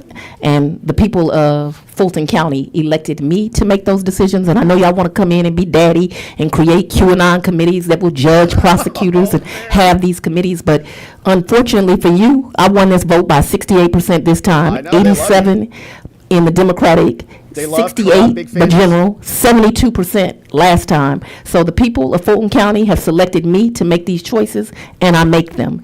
And my city and county are safer because I make them. And don't call me daddy. In the in your prior testimony with Miss Ashley Merchant, there was conversation around what she referred to as block billing. How would you describe block billing? Oh, let's talk about Miss Merchant. Let's just talk about block We love billing. Ashley. We're not. You've opened it now. Now, I've opened the question to block Yes, billing. No, the credibility of whoever's saying it is an issue. Well, Look then at let's Fanny. just So I'd like to talk about what this committee did the last time we were here, and for the press, I will have 50 copies of this so each person can get a copy. Great. Just post You it on all, the the internet. last time y'all had a committee meeting, you all purported this lie that I had the honor of meeting Vice President Kamala Harris. Did you? Questions Me? about block No, I'm billing, going to Madam answer Dia. this question right now. And when you stated that, You stated that it was me and it was Mayor Dickens. And then you put this exhibit up for the entire world to see. How disingenuous, how lacking of integrity for Ms. Merchant as an attorney to put it up, and for Cowsert, who I noticed is cowardly not here, to have it here. This clearly says, I'm at a Black History Month project. Almost every important Black elected official across the country was invited to it. Yeah. I'm on the lawn with a cocktail, and yet y'all tell the world I was sitting down with the vice president having a meeting. It was a damn lie. Were you? And this is the evidence of it. And y'all had the audacity to put it up on a screen as if you were showing something other than the DA was having a cocktail on the lawn. I have never even had the honor of meeting Vice President Kamala Harris. Never. How would you define block billing? Thank you. Like somebody who didn't know what the hell they were talking about. Just stay calm. Just keep going. I'm going to refer you to the screen. She's melting down. I don't review those documents, so you're asking me to look at documents that I haven't for the first time. What I can tell you is that I only allowed Mr. Wade to bill 160 hours a week, and then Mr. Wade would be the first one in the office making sure that my staff arrived. He corrected their behavior. They thought that 8:30 meant 8:30. He taught them that 8:30 means 7:45. He got there before them. He left after him. He taught them how to do this case, and he was a leader to that team and a public servant. And for that, him like me has been threatened thousands of times. You want something to investigate as a legislature? Investigate how many times they've called me the N-word. Why don't you investigate that? Why don't you investigate them writing on my house? Why don't you investigate the fact that my house has been swatted? If you want something to do with your time that makes sense. And you can use all this in your campaign ad. You attacked Fani Willis. What have you done, sir? Nothing. So I'm going to refer you to the screen. Meltdown, level 10 meltdown. I don't look at this. I've never seen it, so I can't talk to you about documents I don't approve and don't review. Can't talk to you about it. Who does approve the documents in your office when invoices come in? I thought we'd been through this. I don't believe you said who reviews the invoices and approves the invoices. First of all, I have no firsthand knowledge of it. You have no firsthand knowledge. You want me to testify about something I don't have any firsthand knowledge of? I'm asking. Are you asking me to speculate? Because I've clearly told you I don't have any firsthand knowledge of it, and I'm not going to speculate. The question is, when an invoice comes into your office from a special assistant district attorney, this is great. What is the review process for that invoice before it's paid? And she's answered this. Okay, who signs off on it? Deputy of Operations. And he reviews, or she reviews, and then it goes through the county. So it's a repetitive question. What's the name of the Deputy of Operations? Thank you. The question has been asked and answered, and I believe it goes straight to the county, so I'm not sure. No idea. Dexter Bond. Okay. Do you know who ATG may be, initials within your office? I don't. I would assume it's accurate to say it's probably not Dexter Bond. I don't. It may be somebody at the county. What we're looking at here are two bills that were paid by and approved by your department. The one on the left is from the Cross firm, which refers to Anna Cross that we referenced earlier. The one on the right is invoice number 11 from Nathan Wade. And the first thing that... Let me tell you why this is such a damn joke. The first thing that jumps out to me as a non-lawyer, but as someone who has paid lawyer bills before, and I believe this gets to the question, the question which was around block billing. And here's my question for you, Madam DA. Are there rules in your contracts or otherwise when you hire independent contractors that gets to the billing methodology for your attorneys? In other words, are they allowed to always bill to the even hour? Or is there a professional expectation that they would bill to the 10th or Let me tell you something. I had 3 attorneys working with me that had integrity. For you to insinuate that a judge that sat for 10 years and was the head of the magistrate court judges, that they did something illegal. They were underpaid.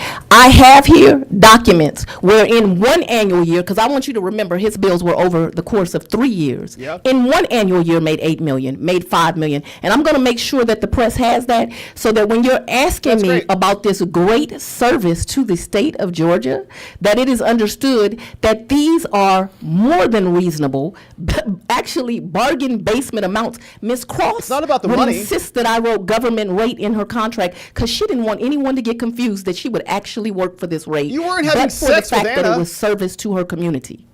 You were having sex with Nathan. I don't know what we're talking about here, but to insinuate these 3 lawyers that have great integrity, have served this community well, did something unethical, I don't know why we're having this conversation. Because they did. I don't know anything about whatever you're talking about. A judge. The state of Georgia allocates funding to your office.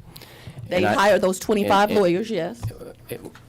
And we are the questioning here is relative to the approval process of invoices that are paid by your office. You have testified that is done by Dexter Bond, that you're unaware of who this ATG is that signed off on this. So we'll move on to this further line of questioning here. So Fani's pounding the table. We talk about this. Old men have to go to the bathroom about every hour. Governor, would you like a 5-minute recess? I believe we would. We'll take a 5-minute recess. All right. So short breaks. And honestly, this is good for them because they need to calm Fani down. She is pounding the table, as we see, and the governor is just kind of letting her go. And what we say here regularly, if you've got the law, you pound the law. If you have the facts, you pound the facts. If you have neither of those, you just pound the table. And that is what Fani was doing this entire time. So rough showing for her, but honestly, I think she can get away with it if she's got 60% of the constituents down there in Fulton County. Many of them are probably like, yeah, Fani, this is why we elected her. And you can see why a lot of people out there in Fulton, nobody wants to challenge Fani because she just will scream at you and just like go nuts. Attacking you, just, filibustering. Everybody in there's like, okay, here she goes again. Don't let Fani go Psychoville. And then she's going Psychoville. And a lot of people just, I guess, acquiesce to that because she's got 68% of the constituency that is behind her. They love it. They've got a fever. The only thing that can help is more Fani Willis. So pretty interesting morning today. She's not answering a lot of questions. They're looking into the financial connections. And I pulled up the actual indictment a little bit ago. And so I wanted to pause on this point. Did I close that down? No, here it is. Yeah, so Fani was going nuts. She was screaming about the fact that she couldn't have possibly started to work on this case before she took office. Okay. I was sworn in and then I started to work on it. And she said, but that's because the crime happened after she got into office. And so you're ignorant is what she said. The logic of your question doesn't make any sense. But she's the one who is ignorant, okay? Because this is her indictment. It's 98 pages. It was drafted by all those lawyers, the smart lawyer, Anna Cross, and then Nathan Wade, who they brought in here. And in this indictment, you can see all of the conspiracy and false charges against all 19 co-defendants. Remember all these people? She gave us a long litany about how smart and brilliant she is. She went to Howard. She went to some other law school, whatever. She lost this case pretty badly. But what's interesting is in her own indictment, as you'll notice, she's alleging the crimes took place in 2020, before she took office, before she was sworn in.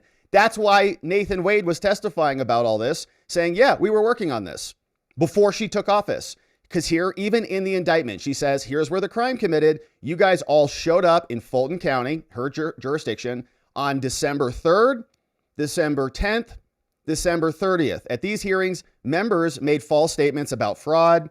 And the purpose of these false statements was to persuade Georgia legislators to change the outcome of the election. We remember all of this. So again, she is the one who is ignorant. And I think being disingenuous, I don't know if you can say it's a lie. She might just be an idiot. But yeah, I think it's a lie. They were definitely meeting and talking about this case. Nathan Wade said so. She says, that you're an ignorant person. You can't even understand. You did it. And even in your own indictment, you're charging them for behavior that occurred in 2020, not in 2021. That's not when the crime occurred. So, of course, she is disingenuous at least, or a liar at worst. We also saw, I was pulling this one up, but you remember this story about Fani. She's talking about what a great job she does. And here was this story. Severe neglect is listed as the cause of death for a man who was eaten alive by bed bugs at the Fulton County Jail. That's Fani's purview. LaShawn Thompson died last September while in custody in complete filth. He was found covered in sores and bites from bed bugs and lice in Fani's jail. Private autopsy results came down. He was eaten alive by bed bugs. Thompson died last September. This article came out 2023, so Fani's in jurisdiction there. Thompson died last September, eaten alive by bedbugs. And I'm pretty sure he didn't get the death penalty. And if he did, it wasn't by death by bedbugs. To make matters worse, Thompson was found in the jail's psychiatric wing due to also undiagnosed mental health issues. He was there for more than 3 months when an officer found him unresponsive. By that point, his family couldn't even recognize him anymore. This is cruel and unusual punishment. We don't allow that in America. It's in the Bill of Rights. We don't allow it.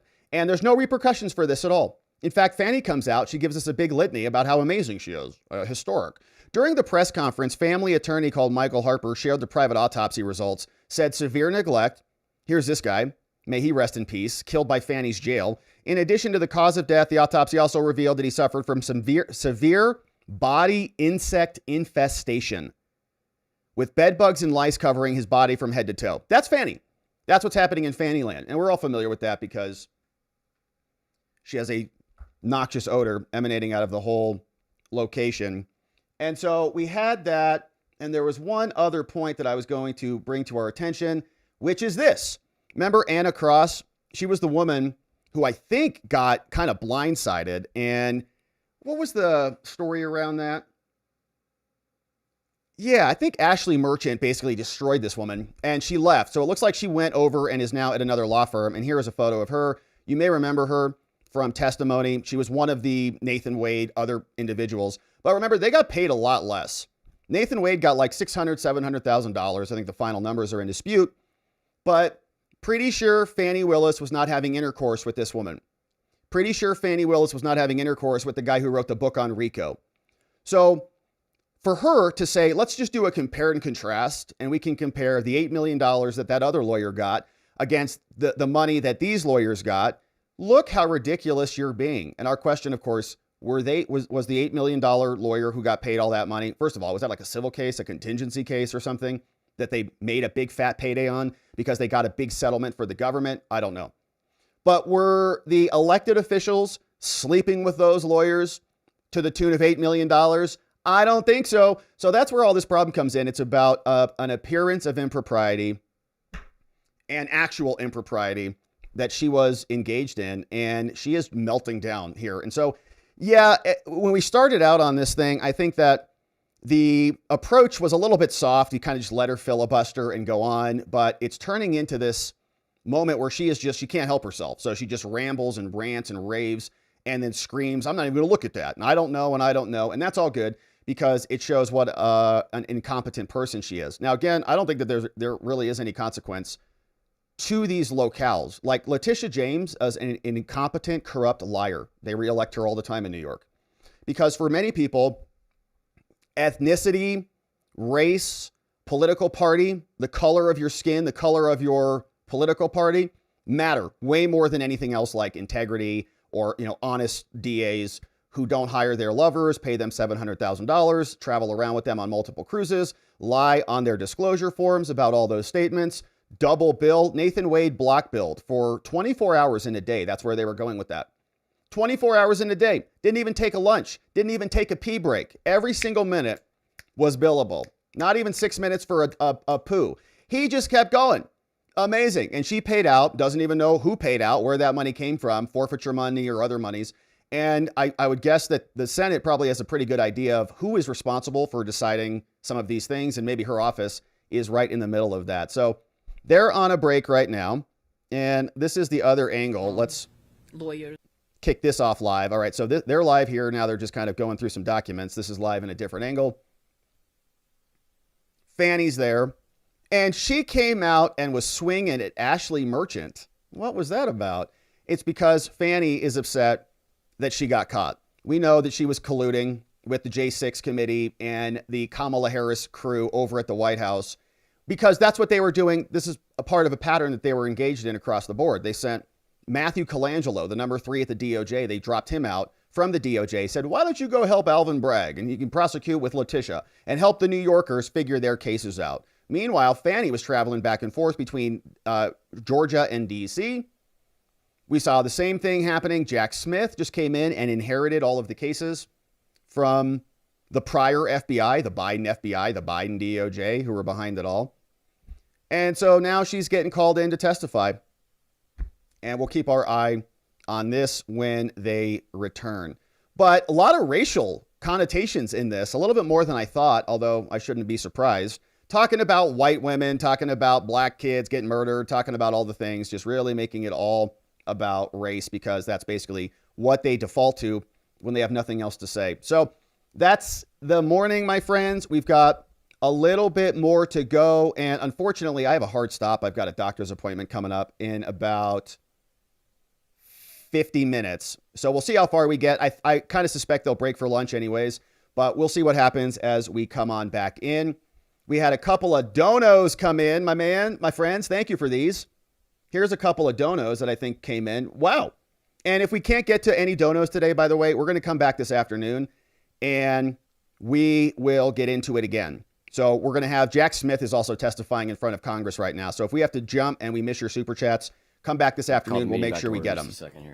All right. So they're piling back in. Let's swap the cams, turn the audio off over here, come back on. Well, that one's still, let's make sure this is live here. From this site. All right. So that's not live. Let's see. This one's live. Let's see if we got any audio on this.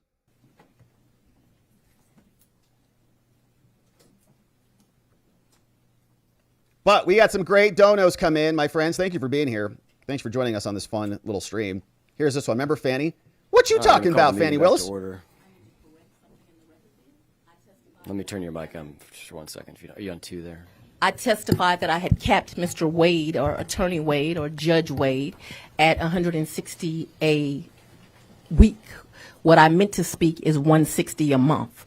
Also, I have referred several times to the rates of the AG. I would like you to know that in 2020, the Attorney General of this state paid $52,000 in attorney's fees. I've done initial $52 million in attorney's fees with the top recipient in that year, initials AF. I've taken off their name at $3,593,000. That was for 2020. In 2021, again, in excess of $52 million, with the top one in that year being AD as the initials, $2,673,000. I should note the great Josh Belafonte was one of the recipients that year, and he made $1.3 million in 2021. Were they having sex with their boss? The AG's office spent on special prosecutors $55 million. DS being the top recipient for that year. It's not about the money, Fani. $2 million, $200,000. Josh Belafonte made $911,000. In 2023, the AG's office spent $65 million with the top recipient making $5 million initials MR, being the top recipient for that year. $2 million, $200,000. Josh Belafonte made $911,000.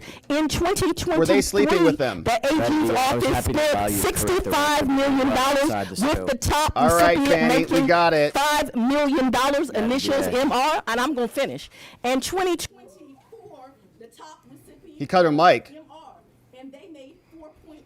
Thank you. All right, we're going to move on to the next question here. Meltdown continues. Listen to her. They cut her mic. And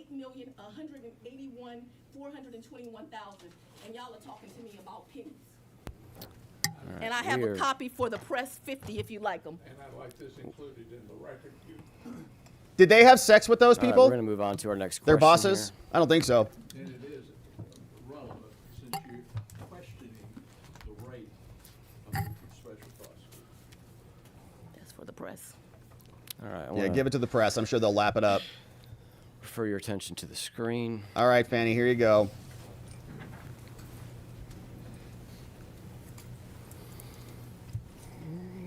Ma'am, have you seen this letter before? It's got my signature on it. Okay, so say yes. You have seen this letter before? Yes, that's how it got signed. Okay, good. Just say yes then. You sent this letter on December 17th, 2021, requesting access to documents to from the January 6th committee chairman, Mr. Representative Thompson. Is that correct? I did. Interesting, because you just ranted that you Did didn't you do or any of anyone that. in your office receive help in your investigation from the January 6th commission? Do you want me? Yeah, answer it. What do you mean by help? Did they send you documents? Well, they're public documents now. Did they send you any documents that were not public? That were not public at the time? None that I can recall. None that I released. can recall. In the letter, you offer to meet them in person. Did they take you up on the offer to meet in person? I've never met Thompson. Have you ever met anyone that was doing work with the January 6th Commission? Not to my knowledge. I may have met them and not known they were doing that work. Yeah, right. Mr. Wade traveled to D.C. with members of your staff, is that correct? That is correct. Yes, he did. And Mr. Wade billed for conference calls with the January 6th Committee, is that correct? Yes, he did. I haven't looked at the bills. Oh, so you just paid out, huh? What difference does that make? On the left side of the screen here, and I apologize, the camera's in your way, there's a screen over here. You'll have to remember the criminals that I Easier to see. indicted, they had committed crimes all over the country. And so as a result, as a prosecutor, if you know that a criminal has done crimes in this state and other states, it would almost not be due diligence to try to get information from them. Here goes some more legislation you can take up. There is a process called TUI with the federal government where state prosecutors try to get information No one from federal cares. prosecutors. No one cares. They are not very helpful. Great, thank you. On this bill, on the left-hand side, the first red I haven't highlight. seen the bill, so you remember? That's why I'm showing it to you, Madam Yeah, DA. here, it's right on the screen. It says team meeting, conference with January 6th, research legal issues to prep, and then it ends with V. He testified, and the testimony's on the right side of the screen, that meant interview. And then the second one is travel out of state, interview and research, which was from April 27th until April 29th. Are you aware of a trip that Mr. Wade took out of state that your office paid for in April of 2022? Yes. You are aware. What was the purpose of the trip? I don't recall. What a liar. Okay. You're a liar, I'm Fanny. sure to get information on some of the criminals I ended up indicting. Case got dismissed. This slide here just so you know, shows in case you forgot. essentially a reimbursement request on the right-hand side for Mr. Wade at the Hyatt Place Hotel. And on the left-hand side, this is an invoice for the Hyatt Place Hotel during the time period I referenced earlier for Mr. Michael Hill. Do you know who Michael Hill is? He was an assistant chief when he left my office. He's an investigator, though, a sworn law enforcement officer. And he was on your staff during April of 2022? You said when he left your office. When did he leave the office? I don't remember. But yes. Yes to the first question. He was on my staff at that time. I don't remember to the second question of when did he leave. Not long ago, he got a higher title at another office. Do you know who else from your office attended this trip? I can't recall. You can refresh my recollection if you like. This is an invoice for the same hotel and the same dates from Mr. Francis. I assume it's Mr. Wakeford. Is that someone that worked in your staff? An amazing attorney. What was his role? He's an attorney. What did he do what work did he do within your department, your team? He does all types of work, but he is what I would consider to be an appellate lawyer. Did he do work on the elections interference case? Absolutely. What work did he do on the election interference case? He did a lot of excellent writing.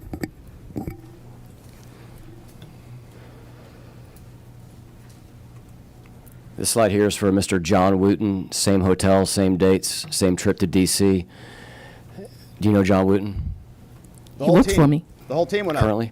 Yes. What was his role in April of 2022? A lawyer, works for my office, does a lot of white-collar crime for me. Did work on the election interference case? Yep. Okay. All went So is to it safe to DC. assume from Yeah, both the Hyatt testimony I Place. had on the screen, your letter, and Mr. Wade's invoices that reference January 6th, is it safe to assume that Mr. Wade and other members of your staff went to D.C. in furtherance of your investigation of the 2022 election, or sorry, 2020 election? Yes, it was. Say it. I'm not going to make assumptions under oath. Okay. It's your You team. were unaware of whether or not members of your staff, 4 of them that we have here so far, or 3 and 1 independent contractor. Don't make an assumption. You're unaware as to whether or not the purpose of their D.C. trip was to meet with the January 6th committee or members of the January 6th committee or lawyers working for the J6 committee. I know that they went to D.C., and I know it was in reference to this investigation. I do not recall who they spoke with, but you all have tried to make this some nefarious thing that lawyers would try to investigate and find out information about people who came to Georgia and committed crimes. And instead of being honorable and trying to defend those people that you take an oath to serve, we're here with this foolishness. Do you know how many trips Mr. Wade took to D.C.? In his life? As it relates to the J6 committee or the 2020 elections interference case? I believe one, but I don't know. It's speculation. Well, it wouldn't be speculation if he had told you about it. Yeah, Did he to tell your you about any office. other trips that he took? But what you have to remember is it is whatever day it is in December of 2025, and I'm an office that prosecutes 64,000 people, and I know you are somewhat offended that I had the audacity to prosecute, these folks that came into my county and committed crimes. But this wasn't special to me. This was another day of business. We're not mad about that. All right, so I got another camera feed up, but it's a little bit delayed, so you'll see Fani, because in this picture-in-picture, she's being covered On the up. screen is another invoice from Mr. Wade. The highlighted section, I'll just read it out loud, says January 6th meeting and ATTY Conf. That's from November 16th of 2022. And then there's a second entry immediately below that, interview with DC/White House, November 18, 2022. Have you seen this bill?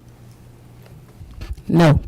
Are you aware of phone calls or conferences that Mr. Wade either attended or was a part in that relates to the J6 committee or the election interference case, working with the J6 committee that is separate from the April trip that we just discussed? We didn't do much work with a J6 committee, so I've never seen this bill before.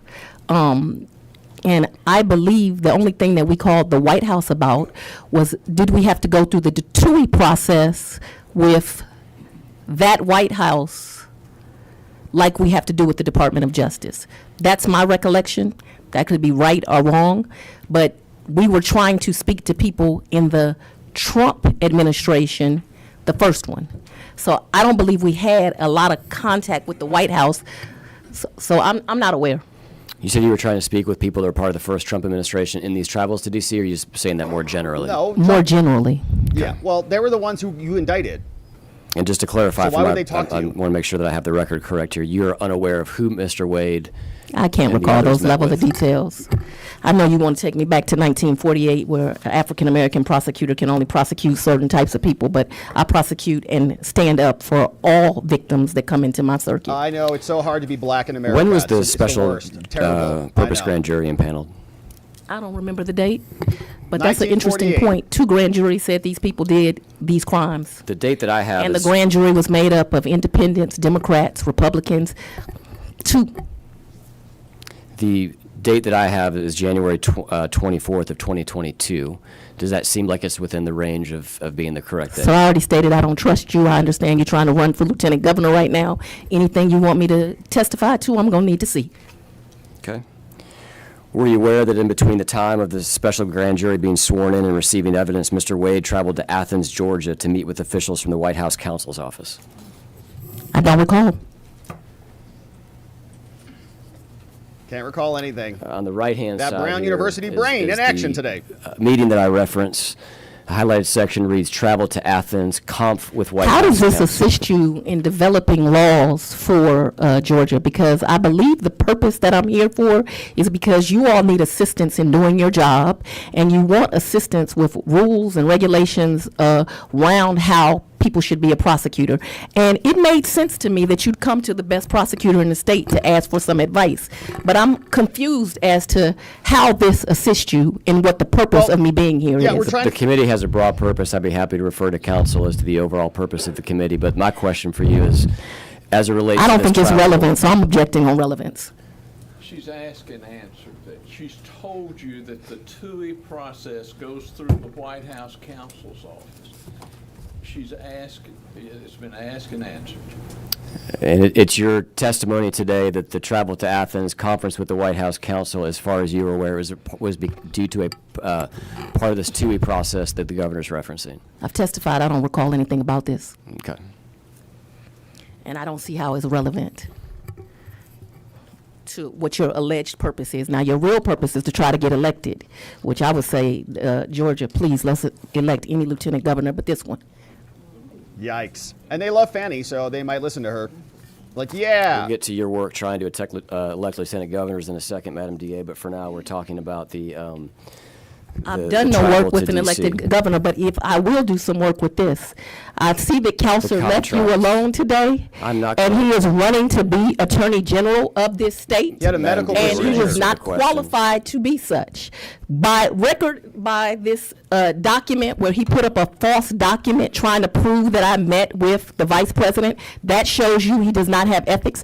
But there is somebody running for Attorney General that has been a state prosecutor, a federal prosecutor, a civil rights attorney, and a state's legislature. So if people want to vote for people that are ethical and actually have the experience to do the job, I'd say go donate now to Tanya Miller. Vote Fani out. So this fee is a little bit faster than the other one. So that's why she's back in her chair right now, because Forbes is cutting off the bottom picture-in-picture here, if you're wondering what's going on.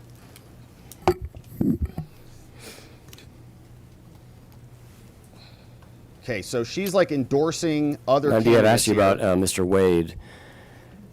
Did you speak with anyone that had worked with the January 6th committee or was a lawyer for the J6 committee? That's been asked. No, it's not. She said she'd never done it herself. That's what she testified. Did you communicate with members of the J6 committee through any intermediaries that relayed messages back and forth on your behalf? I don't recall ever speaking to any one of the January 6th committee. What you asked me, though, is have I ever met someone? I am a public official. I meet people all over this country all the time. Shake hands, take pictures, kiss babies, all the things elected officials do. So I have no idea if I've ever met someone that may have been part of the January 6th committee. And I want, what is J6? Is that where they stormed the Capitol and killed a police officer? Killed a police officer? Is that the same committee? You're a liar. Brian Sicknick died of natural causes, you liar. The ones that have been exonerated, we say that we stand with law enforcement, but don't care when police officers get killed. We're going to continue on to the next question. Governor, you are here to advise your counsel. Natural You're not causes. Here to pontificate. Check the Capitol Absolutely. Police website. They confirm it. Everything that you're trying to say. How does this help you for laws? Yes, Well, we're trying to find out how you rigged the laws in your favor by using forfeiture funds to pay your lover. There must have been a conspiracy here when the. All right, Roy, just take it easy. You're going to have a heart attack. Folks that broke into the Capitol in shamu suits or whatever that was and put the Vice President of the United States out saying, hang Mike Pence, and that they were prosecuted and then pardoned by President Trump, and you're trying to say and infer that it was illegal, immoral to investigate that was part of a pending case. So we're asking questions relative to the investigation, Governor. We're going to move on to the next question. You're trying to infer some wrongdoing where none exists. There is a lot of wrongdoing. The whole case also to divide this country, and it should be noted that there were many great honorable Republicans that brought this case to me because they knew what happened was wrong. One of them is Duncan, who's now running for governor. Okay, great. So you have your endorsement? Yeah, you got your endorsement. I didn't endorse him. Wait just a minute. Don't answer that question. So But I do think it should be noted that although you are trying to divide this country, that this country is not divided. Most people in this country are trying to do the right thing every day as they get up for work. Most people know when someone is murdered and victimized, you don't act as a depraved human being and tease them and their family in their greatest time of loss. Most people. So I want to talk about a little bit of a timeline as it relates to D.C. And just a layout of fact pattern here, and then I'll ask you a couple questions. On November 9th, then President Biden stated and was asked about President Trump returning to office, and he stated that we just have to demonstrate that he will not take power. If he does run, making sure he, under legitimate efforts of our Constitution, does not become the next president again. Are you familiar with that quotation from the president? That has nothing to do with this inquiry. If you want to subpoena President Biden, subpoena him down here. I'll come. I might even represent him. He's got a fee. I hope he's got something left. He doesn't have anything left, no. He's gone. Roy, you're close to him too, buddy boy. You're right on the door, knocking on the door there. A couple of days after this, President Trump did indeed announce that he was running for president. As you can see on the date there, November 15th, 2022. And then the very next day, and we've referenced this a second ago, but we're going to go back to it.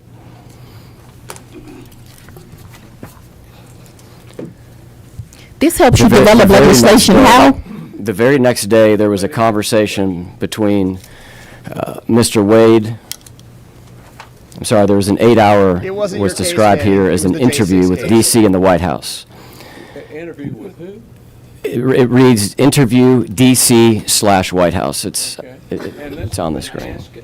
They said that they had. No, I'm laying a foundation here, Governor. Don't answer yet. Let me listen to the question. On November 18th, the very same day as this 8-hour phone call with the White House, U.S. Attorney General Merrick Garland appointed Special Counsel Jack Smith. Yes, he did.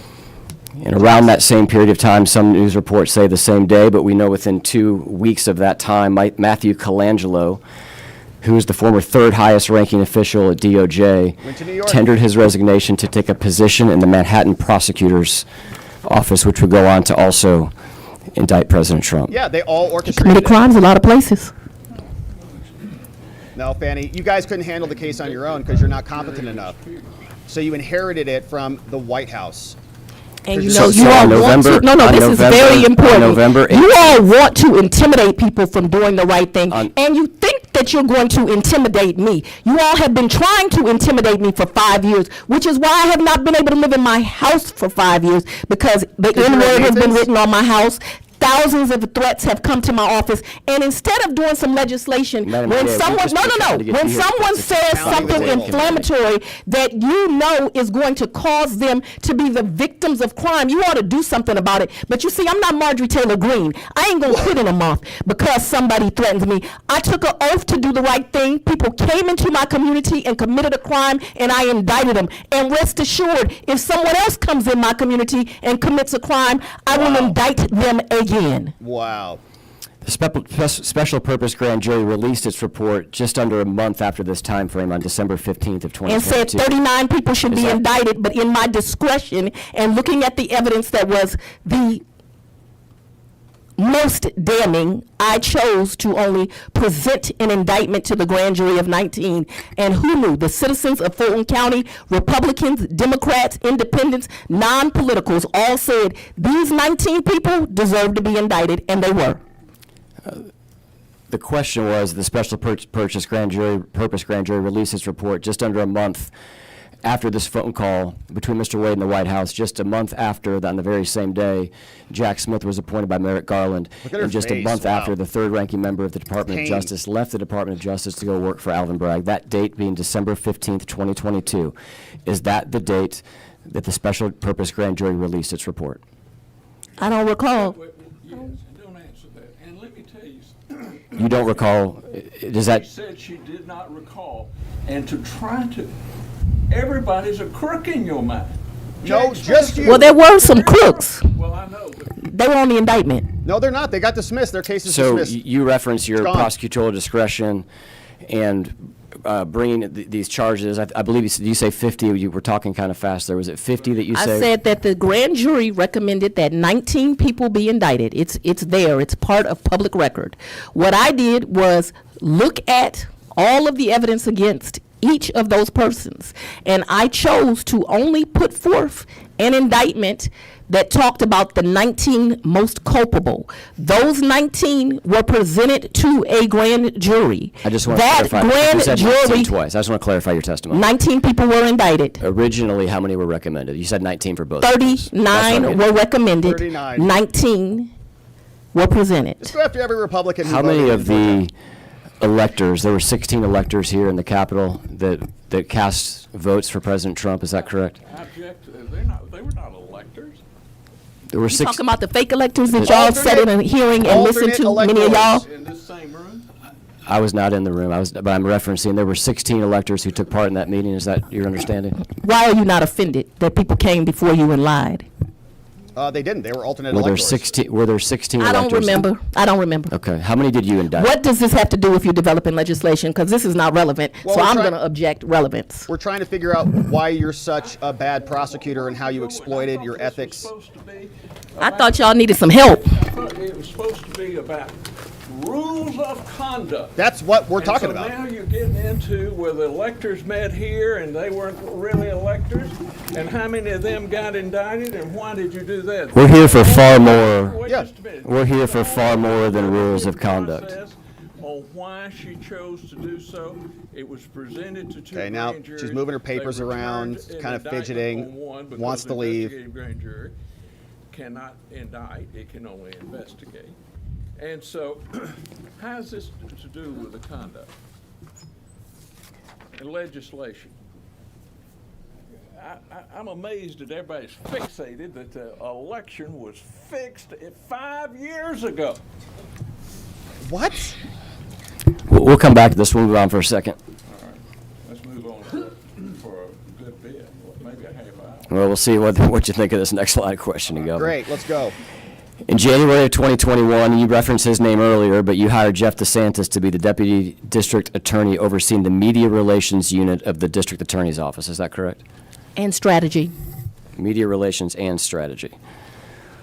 Can you describe the difference between those two separate roles, or are you just saying that's the title? That's the title. It's the title. Okay. Was he serving in your office in April of 2021? Yes. Okay. He's classified, though, as an ADA for personnel purposes. He is a lawyer. Yes, He went to works. Emory Law School. Was there 2 years ahead of me and graduated. Wow. He's my elder. Wow. That's not hard for me. When you're referencing media relations, how would you describe the overall role of media relations? This has nothing, I don't read about media relations in any of these resolutions. It's beyond the scope. This is within the scope of the state's funding to that department. Not To a the, question about who's the director of media relations. I didn't ask who. I'm asking what the role of media relations is. Neither is that. Don't answer it. I instruct you not to answer. Completely irrelevant. Your objection is relevance. No, my objection is the reason she hired and the reason that Okay, she that's not an had, objection. hires and fires employees, and the reason that she undertakes to run her office is a matter of employees, which is exempted and is privileged and is a deliberative process. So you are asserting that the role of a media relations director is privileged? You can move on. You want clarity on that, Counselor? So you're instructing the witness I'm not to gonna- answer on I'm the relevance? instructing. I'm not arguing with you. I'm just trying to understand what the objection I stated my is. objection. Where's the court report? There was no- It would help if you, Governor, respectfully, it would help if the objections could be limited to like 5 to 10 seconds. Like I mean, I don't relevance. need a speaking objection. I talk slow. I'll give you 30 seconds, but it's counted by words, I'm Governor. a country lawyer, and it's real hard. Oh, the to folksy get think we got it. Just answer the question. It is beyond the scope of the resolution, number Okay. one. All right, can we break and Got it. address that? If I'm going please. to state my objection. I mean, I'm not here. That's fine, we'll do it all together. I'm not here. I'm just trying to understand. I'm not here to debate with I'm not trying to debate, I Governor. think he's just looking for clarity on your objection, Governor. you. Well, it's beyond the scope. Okay. Irrelevant, and the decisions she makes on personnel are not subject to inquiry. All right, on the beyond the scope, I'm sorry. Oh, I can do that, I guess. Is that me? It's on. Oh, it's on? Yep. Okay. Can you hear him? Yeah, we can hear him. He's I good. know I'm not going to convince you, but I just want to give you the chance. I certainly know I'm not going to convince you, Madam No, DA. you're not going to Whereas, this is lines 26 to 30 of Senate Resolution 5, whereas many have concluded that the conduct of District Attorney Willis has brought her and her office into disrepute. Yep. My office has brought myself into respect. Ma'am, I'm sorry. Whoa! Let him I'm so- finish, Fanny. And Use so your that- adult that- manners. I'm Chill. not done, Governor. Okay, go ahead. Stop Undermine interrupting. public confidence in the fair, impartial, and The disinterested. public voted me again by 68% respect. Pipe down, Fanny. Madam DA, I don't think that it's, well, You continued. I mean, I've got my second fundraiser email from you while we're sitting here. Did you donate? Impartial. Wow. No, I we're did not early donating. on when you ran against Paul Howard, and you know that. You selected the best DA in the country. No, we regret that now.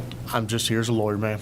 She thinks she's the best Fair in the and country. impartial, disinterested administration The of country. justice by prosecutors She said across that? our state, and cast significant doubt as to the purpose and validity of the charges of her office has brought in regard to the 2020 presidential election. Further, when you get to the language, the actionable language under powers and duties of the committee is hereby reauthorized to undertake legislative investigation into the issues mentioned above or related thereto. So I would submit it's broad. I presume that doesn't change your position, but I just, okay. You say that it is irrelevant. You mentioned at the start of this that you were going to be able to object to privilege. Is it your position that relevance is a privilege that you're asserting? There's more than just privilege. It is also that it's beyond the scope, and what you've read me there is just confirmed that it's beyond the scope. Or related thereto when it speaks Or to? related thereto refers to the 2020 election. Correct. And both you and Madam DA have said that her decision to bring the case and how it was brought and who was brought against, the exact things the Court of Appeals talked about, those initial pretrial decisions, Yep.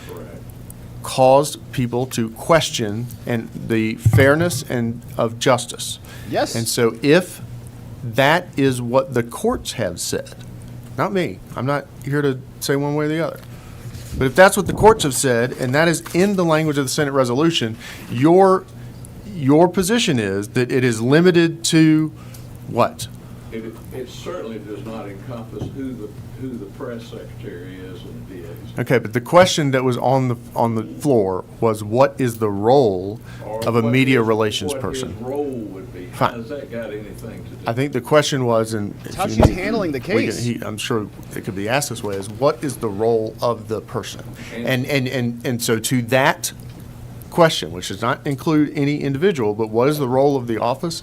The objection is scope and privilege, or scope and relevance? Correct. Okay. And also personality. And since you mentioned fundraising, I'd like to make sure that this is part of the record. Counselor believing he's going to go after Fani Willis and asking to donate at the Fani. last period. I also have 50 of these for the press because this is about folks sitting here trying to get elected. Just post it on the internet, Fanny. You don't need to waste all the paper. Do we have anything else? We do have a lot more, Governor. We'll take a lunch break just so you all are aware if you want to make arrangements at 12:30. I'd like to go straight through. We'll take a lunch break at 12:30. Madam DA, relative to your full-time employed staff, such as Mr. DeSantis, what rules, if any, exist relative to other work that they can do, either contract work or employment work, outside of your office? If it's an investigator and they're working a job, off-duty job, extra job, as most police officers do, the chief of investigations has to sign off on approving them for that work site, as well as the district attorney. So that is to the law enforcement that report to me, because, you know, I have a police department there, and so they have to get it signed off on that it's appropriate work. I don't like my investigators working at nightclubs, but they can certainly work at a store, or they like to work at State Farm Arena and things of that nature. If it's a professional that's not an investigator and not a lawyer, they're pretty much able to do whatever. Of course, they can't do it on my hours, but they can work whatever. And if it's a lawyer, prosecutors are not able to practice law doing that. If, you know, they were selling pies at Christmas, I probably don't care. Okay. Somewhere in between practicing law and selling pies, are there any restrictions besides that? None that come to mind. Okay. Are you aware of an entity called Critical Mention? I am. Yeah. I'm And aware that you all use it. What can you tell me about Critical Mention? Critical mention kind of tells you when your office or an issue that concerns your community comes into the new space. Monitoring. It has been used as a device by my office to find witnesses. It's been used as a device to determine if there's a pressing issue among my constituents that they are concerned about. But it is basically an outlet that lets you know what's going on in your community. It's helped us find witness victims, and like I said, been used for security. Help me understand how it helps you find victims or find out what's happening in the community. What's the... You would be surprised because people will complain about some issue. You won't know anything about it. Somebody got robbed. It brings cases to your attention. Because, I'm not a small prosecutor's office. I'm a huge prosecutor's office, and so You it are a brings huge things to your prosecutor. attention. I can't give you more than that. That's Are you true. aware of any other uses that your office uses critical mention for? I don't know all the uses. I gave you some. Okay. You sent a letter to Governor Kemp, Secretary of State Raffensperger, and Attorney General Carr. I believe it was essentially a records retention notice in early 2021. Is that correct? That is correct. Okay. I didn't want anyone destroying evidence. Not that they would do so intentionally, but I didn't want them to do it unintentionally. So on the screen is a report from Critical Mention that we referenced earlier. This report was in an email from Mr. DeSantis to you and someone who worked for you at the time. And this came the week after the time that the letter was sent. And Which letter? the letter I just referenced to the governor, the AG, and the secretary. Mr. DeSantis's email states that the analytics graph is attached as PDF. The previous one I sent was for, quote, Fulton County District Attorney. This one is for, quote, Fani Willis. We're getting more coverage via your name than by title. Yep, she was This writing graph books has and the selling coverage value for the last week at over case. $150 million. That's obviously high, but even adjusting downward, it's still a huge number. And then what's highlighted in red here is part of the critical mention report that mentions, which I'm going to just assume how often the search, which I think that he said this one is for your first and last name, what the audience was, which was approximately 6.3 million people, She was and then searching for publicity herself. value, which I think is what Mr. DeSantis is referencing when he references coverage value at $150 million. Do you recall seeing this report? I don't. Do you recall critical mention being used at all within your office to track the value of media as it related to the coverage of the election interference Yeah, case? this is what. She doesn't, She told me she doesn't recognize this chart. I'm asking generally if she, never seen the report. this Yeah, I report, don't I'm know. asking if you've seen any report. I don't know that I've seen any report, but I have definitely heard Mr. DeSantis say, that these numbers are always inflated. So yes, I've heard of it before, but you're asking me about a particular report. What is this? A little Have you seen slide? this page from a PowerPoint document before? Wow. I've seen it. I don't recall it. Okay, this was at also that. sent by Mr. DeSantis to your email. Wow, look at that value. And here, this captures a broader range of time. The first one, I believe, was for just a couple of weeks. This captures essentially the first 11 months of 2021, at which point in time those audience impressions have grown from the previous number of 6 million, if I recall correctly. The publicity value on the last one that we looked at was 150 million. This one is 637 Crazy. million dollars. Think about the damage Do you that did recall to Trump seeing and our movement. any other report that was tracking the publicity value of your name, your work, or your prosecutions? I can never recall seeing a report. Does not mean I have not seen one. I do not recall seeing a report. Yeah, of course. But so that we're clear, I've heard Mr. DeSantis mention things that are along what you're talking about. How come she can't remember anything? I thought she was so smart and accomplished and the best in the whole planet. This is an email from Mr. DeSantis, dated around the same time frame as the first report, February 17th, and he's referencing now just the first search that he did, which was for Fulton County District Attorney. He lays went to your out email, that Fanny. name received $67 million, which he already said was more than your name. And he concludes his email by stating that even half of that value would be staggering. It was a political He attack. doesn't believe the numbers. He thinks they're inflated, and that's kind of what I Okay, referenced even in if it's talking, half. that he doesn't believe the numbers. Even if it's But a he third. does believe that the value, whatever value, what value means, that we would all need to interpret there, but that even at half of the value, he believes that would be staggering. Is You're there- asking me to speak on, No, I'm just stating what I'm reading in the context here. how Now does I'm- this help? Well, now I'm going to ask you, as a public prosecutor, why would media coverage and the earned media value, either for your title or your name, It wouldn't. be relevant to your job as a prosecutor? Well, You'll have to ask somebody else, because I don't know the answer to what someone else is thinking.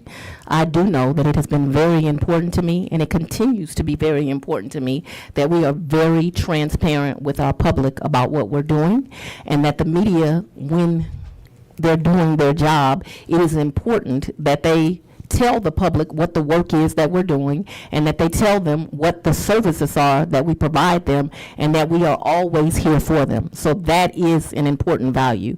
The first time, I don't want my constituency to see me, and this is something I say all the time, first time they get to know the Fulton County District Attorney shouldn't be when I'm locking up their nephew. That's not when it should happen. The first time they should see us is when So we're you're out using in your the office for community doing campaigning service projects. to Whether pump your that image is, up, I sell am in the books, go on schools, I Rachel am the Maddow. only district attorney in the Got it. country that all year long I am in the schools with our children, making sure that we see them in the classrooms and not the courtroom. So that is me touching my students and their parents. The first time they see me is when I'm giving away book bags. The first time they see me is when we're doing Christmas drives or Thanksgiving drives. The first time they see us is so that they know that they are coming to an office that is a judgment-free zone. And I think it's why, and I have this for the media too, I have a 92% conviction rate this year. I tried more Wow. cases than any prosecutor in the state. That's the U.S. Attorney for the Northern District. You're That's the AG's office. You're the My biggest- office is doing this work. We the are biggest keeping the county. community safe. Because I know y'all won't believe me. I brought a report here from the Atlanta Police Foundation talking about how crime is down in our community. And it's not the district attorney's office alone. It is the district attorney's office combined with the law enforcement in this community. See, I care about the police. So I don't excuse that an officer got killed on January the 6th. To me, it's a problem. natural causes, you are a liar. The Fanny question Willis was, is a as a liar. public Brian prosecutor, Sicknick why died of would natural media causes. coverage be relevant to your role? And I answered it. I don't know that you did, and I want to clarify, because I think what you answered was why public relations are important to your role, and people seeing you before they get locked up and all of that stuff you referenced, which I think is valid. My question is, there are multiple emails that are tracking in concurrency with your work in the election interference case. With my concurrency in work, period. That's the- the work you're important, that you think is important. I've answered the question. It's asked and answered. We should move on. The question that I'm asking you is not why are you doing public relations. I'm asking you why are you tracking the dollar value of your name Because they were and causing your damage. title. And she has told you she does not know the report. She has told you. She knows why. has She's a liar. heard it discussed, but she does not know the details. She has told you that it's important to get a message out. And if that's not been asked and answered, I don't know what it is. Governor, I certainly understand that. I'm not asking about the outbound messaging. I'm asking about the inbound tracking of the dollar value. If you believe that we've covered that, we'll move on. This is the first payment for critical mention. That's a yearly subscription of $10,000. You told me earlier you've never seen a payment voucher form from Fulton County, so I would assume you've never seen what's on the bottom right. Is that correct? I don't think we should assume, but you'd actually be correct. Okay. I'm assuming that your testimony was correct earlier, and I'm tying it together to right now. The second time that critical mention was used, and we talked earlier about funds and accounts. This check was used to pay critical mention for their 2022 contract. Have you seen Oh, this check Fanny before? Willis's name on there. Is Have that I seen the check? Yes, ma'am. No. Okay. What account is this from? It was a Fulton County account. Yeah, your name's right on One there. of the accounts Paul left, so I can't answer you what account it's from. Whatever 10 bank Gs. that's from, that's the account it's from. Just to clarify, you're saying Paul, you're referencing former District Attorney Howard? Yes, and that was, you were absolutely correct. Former district attorney, I believe it's from one of those accounts. But that's actually speculation too, but I assume that's what it's from. Do you know how your name got on an account that was formerly used by District Attorney Howard? Absolutely. At the beginning of my tenure, I had to go and switch names from that DA to this DA. And part of that changing of names was changing this bank account. Correct. Okay. What is the source of funds for this bank account? I know when we talked earlier, you referenced essentially you give everything over to the county. You don't have your own credit card. You don't have your own accounts. I want to clarify what this account is. It was accounts that Paul left. There were a couple of them. At the beginning of my term, we put our name on those accounts. Me and District Attorney Howard did not have a conversation. He went to the bank, then I went to the bank, and we used it for things for the office. We've been audited 50 million times, so it's in some audit. There's no DA that's been audited as much as me. Do you know how much money was in that account when you I can't recall any of those facts. Do you know if you've allocated any additional funds in the time that you've been DA into this account? I do not believe so. He's gotta go pee. Brings me to an interesting point. We did not want to take in money, and I also wanted to have an office that was transparent. And so in my first 4 years, the only way that a district attorney would take in money would be from open records. Well, I had this great idea as the new DA. I wanted the records of Fulton County DA's office to be equally accessible to the indigent and the rich. Many people abused that, and so I had to change it in term 2. I mention this because I didn't take any money during the first time for open records, and so there's no other reason that a DA would take money in that I can think of. If there is one, I'll have to be educated on it.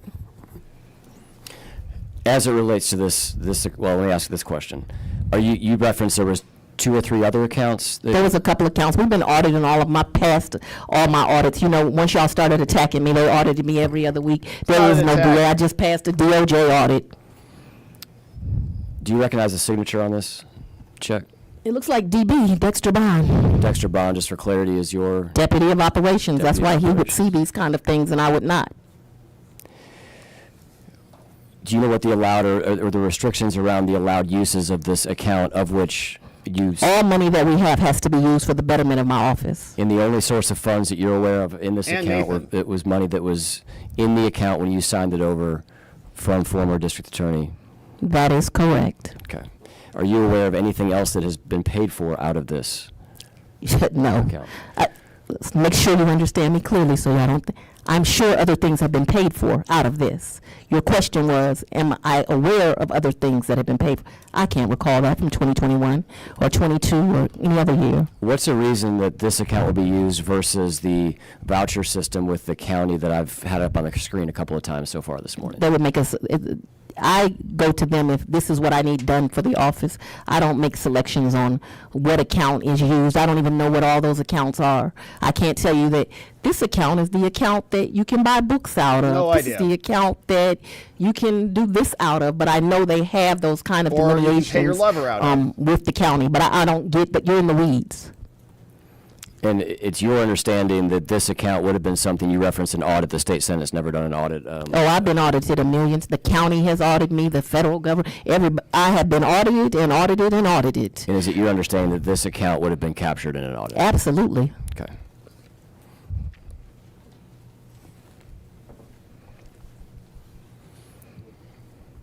I was asking you earlier about essentially what I'm just going to colloquially refer to as side work that is done by full-time staff within your office.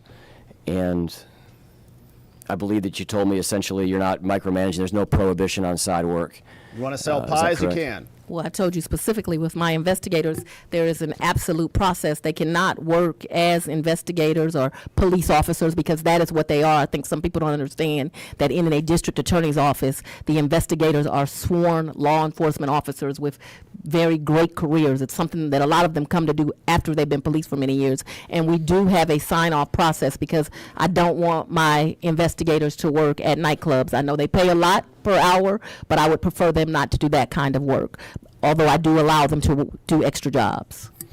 Most recently, as it relates to I will call it the larger story of the case recently, that was a ruling relative to an appearance of impropriety on this case. Noxious What are you odor. talking about? I'm You. talking about the appearance of impropriety that resulted in your disqualification from the case. Yeah, Prior that- to that, your office was investigating the now Lieutenant Governor, was not Lieutenant Governor at the time, Burt Jones. Is that correct? I don't understand the I question. don't understand the question. No, two of them Has your can't office figure ever it out. conducted an investigation into then Senator or Lieutenant Governor Burt Jones as it relates to the election? How does that help you with legislation? Wait just a minute. Let me do my job. Yeah, calm down, Fanny. Don't answer it. It's part of the deliberative process and returning it, and investigating and returning it. All right, I got a few more minutes, and then I got to jump. Is it not a matter I of hate to public jump. record, Governor? But then why are you asking? I'm laying a foundation as you would call it. Well, why don't you skip along to the question? We're getting there. You're objecting to It's the deliberative process. it's deliberative as to whether or not Lieutenant Governor Jones is part of an investigation. It is deliberative because we know he was part of an investigation, and he was indicted by or recommended by one and by a second one. But the reason he was indicted, I'm not asking for the reason he was indicted.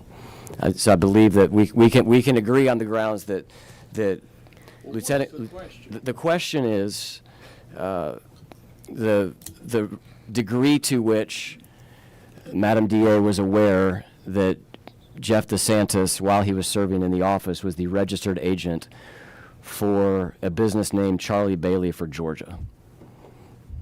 Okay.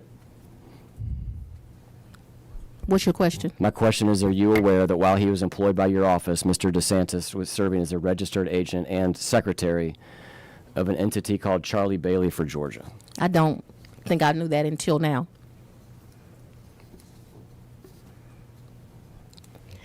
But Charlie Bailey, who's now head of the Democratic Party, I consider a great personal friend.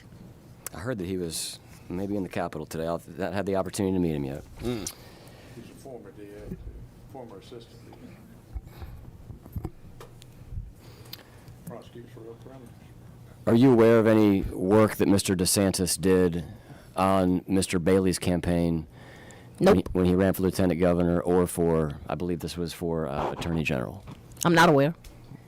Are you aware of general campaign work that Mr. DeSantis is involved in? I don't know. Am I aware that he's ever been involved in campaigns? And while he's been working for your office, I'll clarify that.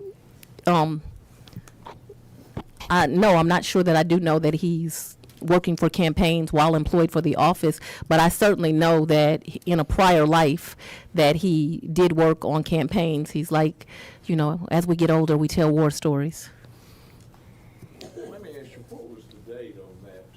I can't see. Well, it varies, Governor. It says 2/1/2018, which would have been long before I was there, but then it says last annual registration year 2022. So I'm not sure at what point Mr. DeSantis did this. I'm not sure it tells what it purports to tell, but it's on the screen. Well, he's a registered agent. Anybody can be a registered agent, not be. Well, the secretary as well is what I was asking about, which is the role of an officer. The officer information is noted there at the bottom. Did you say you were a supporter of Mr. Bailey when he ran for attorney general? I said that Mr. Bailey was a friend. I think that was a cute little question you asked. But what I said was that he was a good friend. He used to be an assistant district attorney that reported to me when he was a younger lawyer. I was his supervisor. If you know Attorney Bailey, he's a white male, probably around 40 years old now. And I just adore him and his family. So you don't recall if you supported him for attorney general? I would support Mr. Bailey in anything he does. He has great integrity. Anything he wants to do, I'm here to support him. So you did support him when he ran for attorney general? She didn't. I'm trying to get to the core of the question here. Well, and tell me how we're investigating now because of this. If that's not beyond the scope, We know that Mr. Bailey there was a finding of conflict in this case, specifically relative to Mr. Bailey. I'm sure that part of that may have been to the campaign contributions that were made on behalf of the DA to Mr. Bailey, which is now on the screen. There was a fundraiser, I believe, that was the acute conflict that the judge recognized, and so that's what we're getting into. This is directly applicable to this case.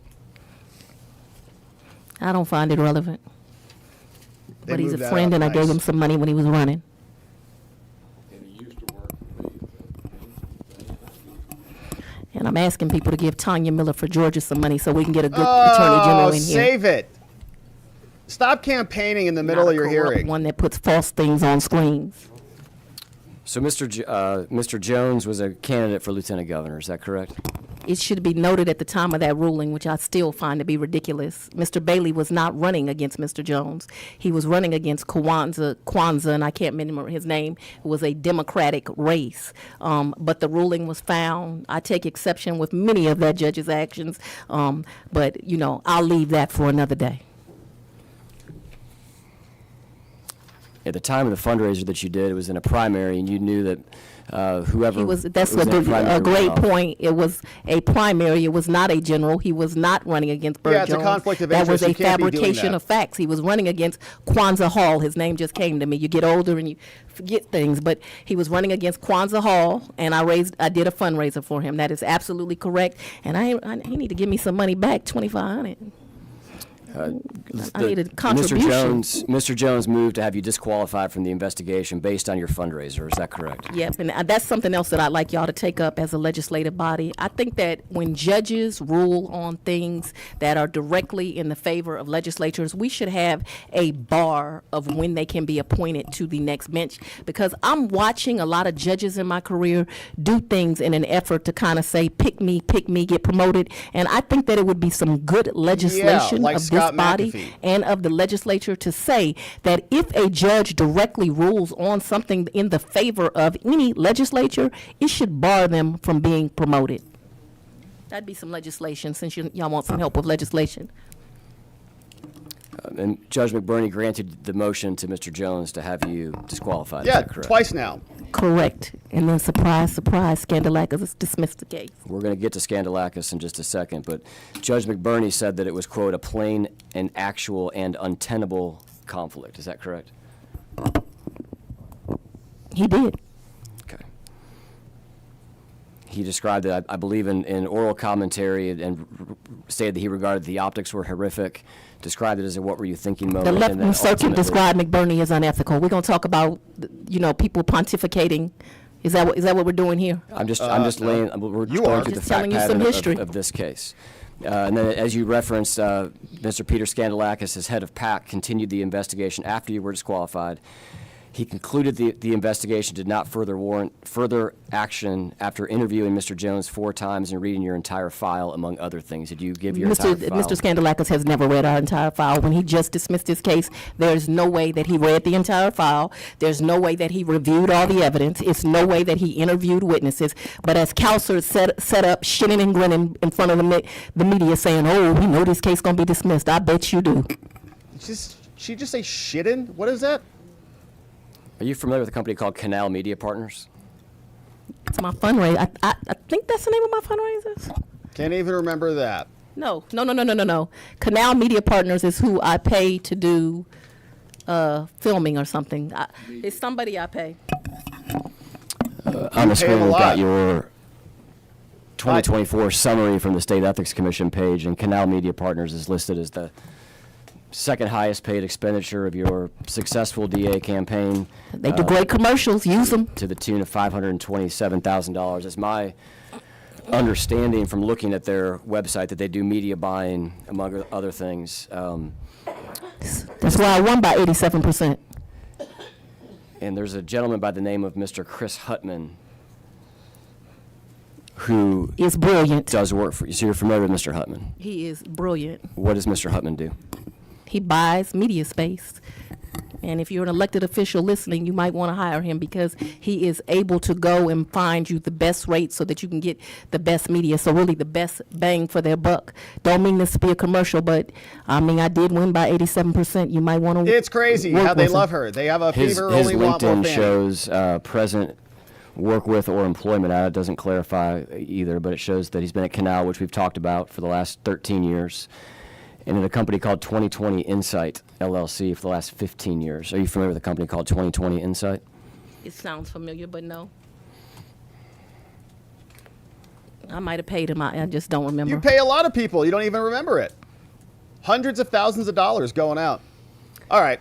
According to 2020 Insight's current website, it is a partnership between, they don't say partnership here, but this states under their Who Are We, it lists Mr. Jeff DeSantis Wow. and Chris Hutman, Mr. DeSantis being the same one that serves in your office, and Mr. Hutman being the gentleman that we just talked about that you referenced. I don't know that he currently still works with him, but we could have got to that question 3 questions ago. I know at one point they worked with each other. The website for saying that So she's double Mr. dipping a DeSantis little bit. is there is current, but it's your testimony today that you don't know whether he does work with 2020 Insight before.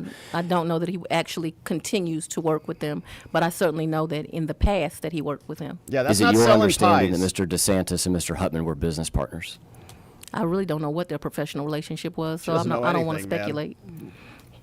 I will tell you this, the governor talked about old men having to go to the bathroom. 54-year-old women do as well, so we're going to have to get me to a bathroom break. All We'll right. take 5. Thank you. All right, so that's a good spot for us to break too. Why do I have to pee so much all the time? Like, I'm for being hydrated, but why do you have to pee all the time? So they're taking a break, and then honestly, they said just moments ago that they would also break for lunch at 12:30, so about 13 minutes from now. So that is a good time for us to also pause here. Your boy is going to the dermatologist today. You know how long it takes to get in to see the dermatologist. So we're going to go check out this little blip on my nose just to make sure it's not cancer. So I might come back with a mark on my face, just letting you know. But that's where I'm off to right now. And hopefully they can tell me that my skin is good and we're clear and just, put a little cream on it or something. But that's what we're doing. So they're pausing. We're going to come back this afternoon. We're going to hit all of your super chats. And my friends, thank you so much for sending these in. I hate to bail and run on them, but we're going to get to every single one this afternoon. We're going to hit the highlights of this afternoon testimony when we come back today. Jack Smith is testifying today. So we're jamming. A lot of testimony coming out. Yeah. Maybe that's why she was squirming around so much. She's like, I really got to go, doing like the little doo-doo dance in her chair there. So I'm out the door, my friends. We're going to come back this afternoon to wrap up the testimony. We'll hit the highlights and see, what some of the clips look like, see if there's anything explosive. But honestly, I think that they kind of got it out. Like, she got it out of her system in that first hour. You come out, it's like 2 dogs like barking at each other, and then they sniff each other, and then everybody calms down. So I think that we got, I think, probably the explosiveness, but hopefully there's more to come. And it's slow and methodical. They're just kind of saying, are you allowed to do other things? Like an hour ago, are you allowed to do other type of work? And then they boom, just hit her with that 2020 project, whatever that was. Your guys are working for your campaign and for your office, okay, at the same time. So maybe that's a conflict of interest. Maybe a prosecutor shouldn't be doing that. But we'll come back. We'll have some testimony today. No doubt about it. So we're going to have a great live stream this afternoon. We'll be back 5 p.m. Eastern, 3 p.m. Arizona time. And we'll see what the rest of this has to say. I think that they're going to come back. If they come back, they'll come back for a few minutes and then they'll call a lunch break. Anyways, it's about 12:30 back there. So I hope it's not nose cancer, but that's why we got to go check. Your boy's getting older now, so we got to go check. All right. So anyways, we're going to pause here on the morning, my friends. Thanks for the donos and the super chats. Don't forget to come back so that we can make sure we get those and say thank you for those. I'm very appreciative of those, but we'll have a great live stream back here in a few short hours. It's been an amazing morning. Thank you for being here. Thank you for subscribing. Thank you for staying plugged in to the Fani Willis debacle. There will be much more to come, but we'll be back in a few short hours to get into it again. Until we are back here, I hope that you are out there getting after it, making it a great and beautiful day. We'll see you right back here very soon. Until then, be well. Oh, I also put the descriptions in the chats, the links to the other feeds that we were watching. So check that out. I didn't see any of our friends covering it. Otherwise, we'd send you over there, but I didn't see anybody else covering it. But we'll be back, my friends, and hopefully we don't have anything too big cut off my face, but we'll see you back here soon. Until then, my friends,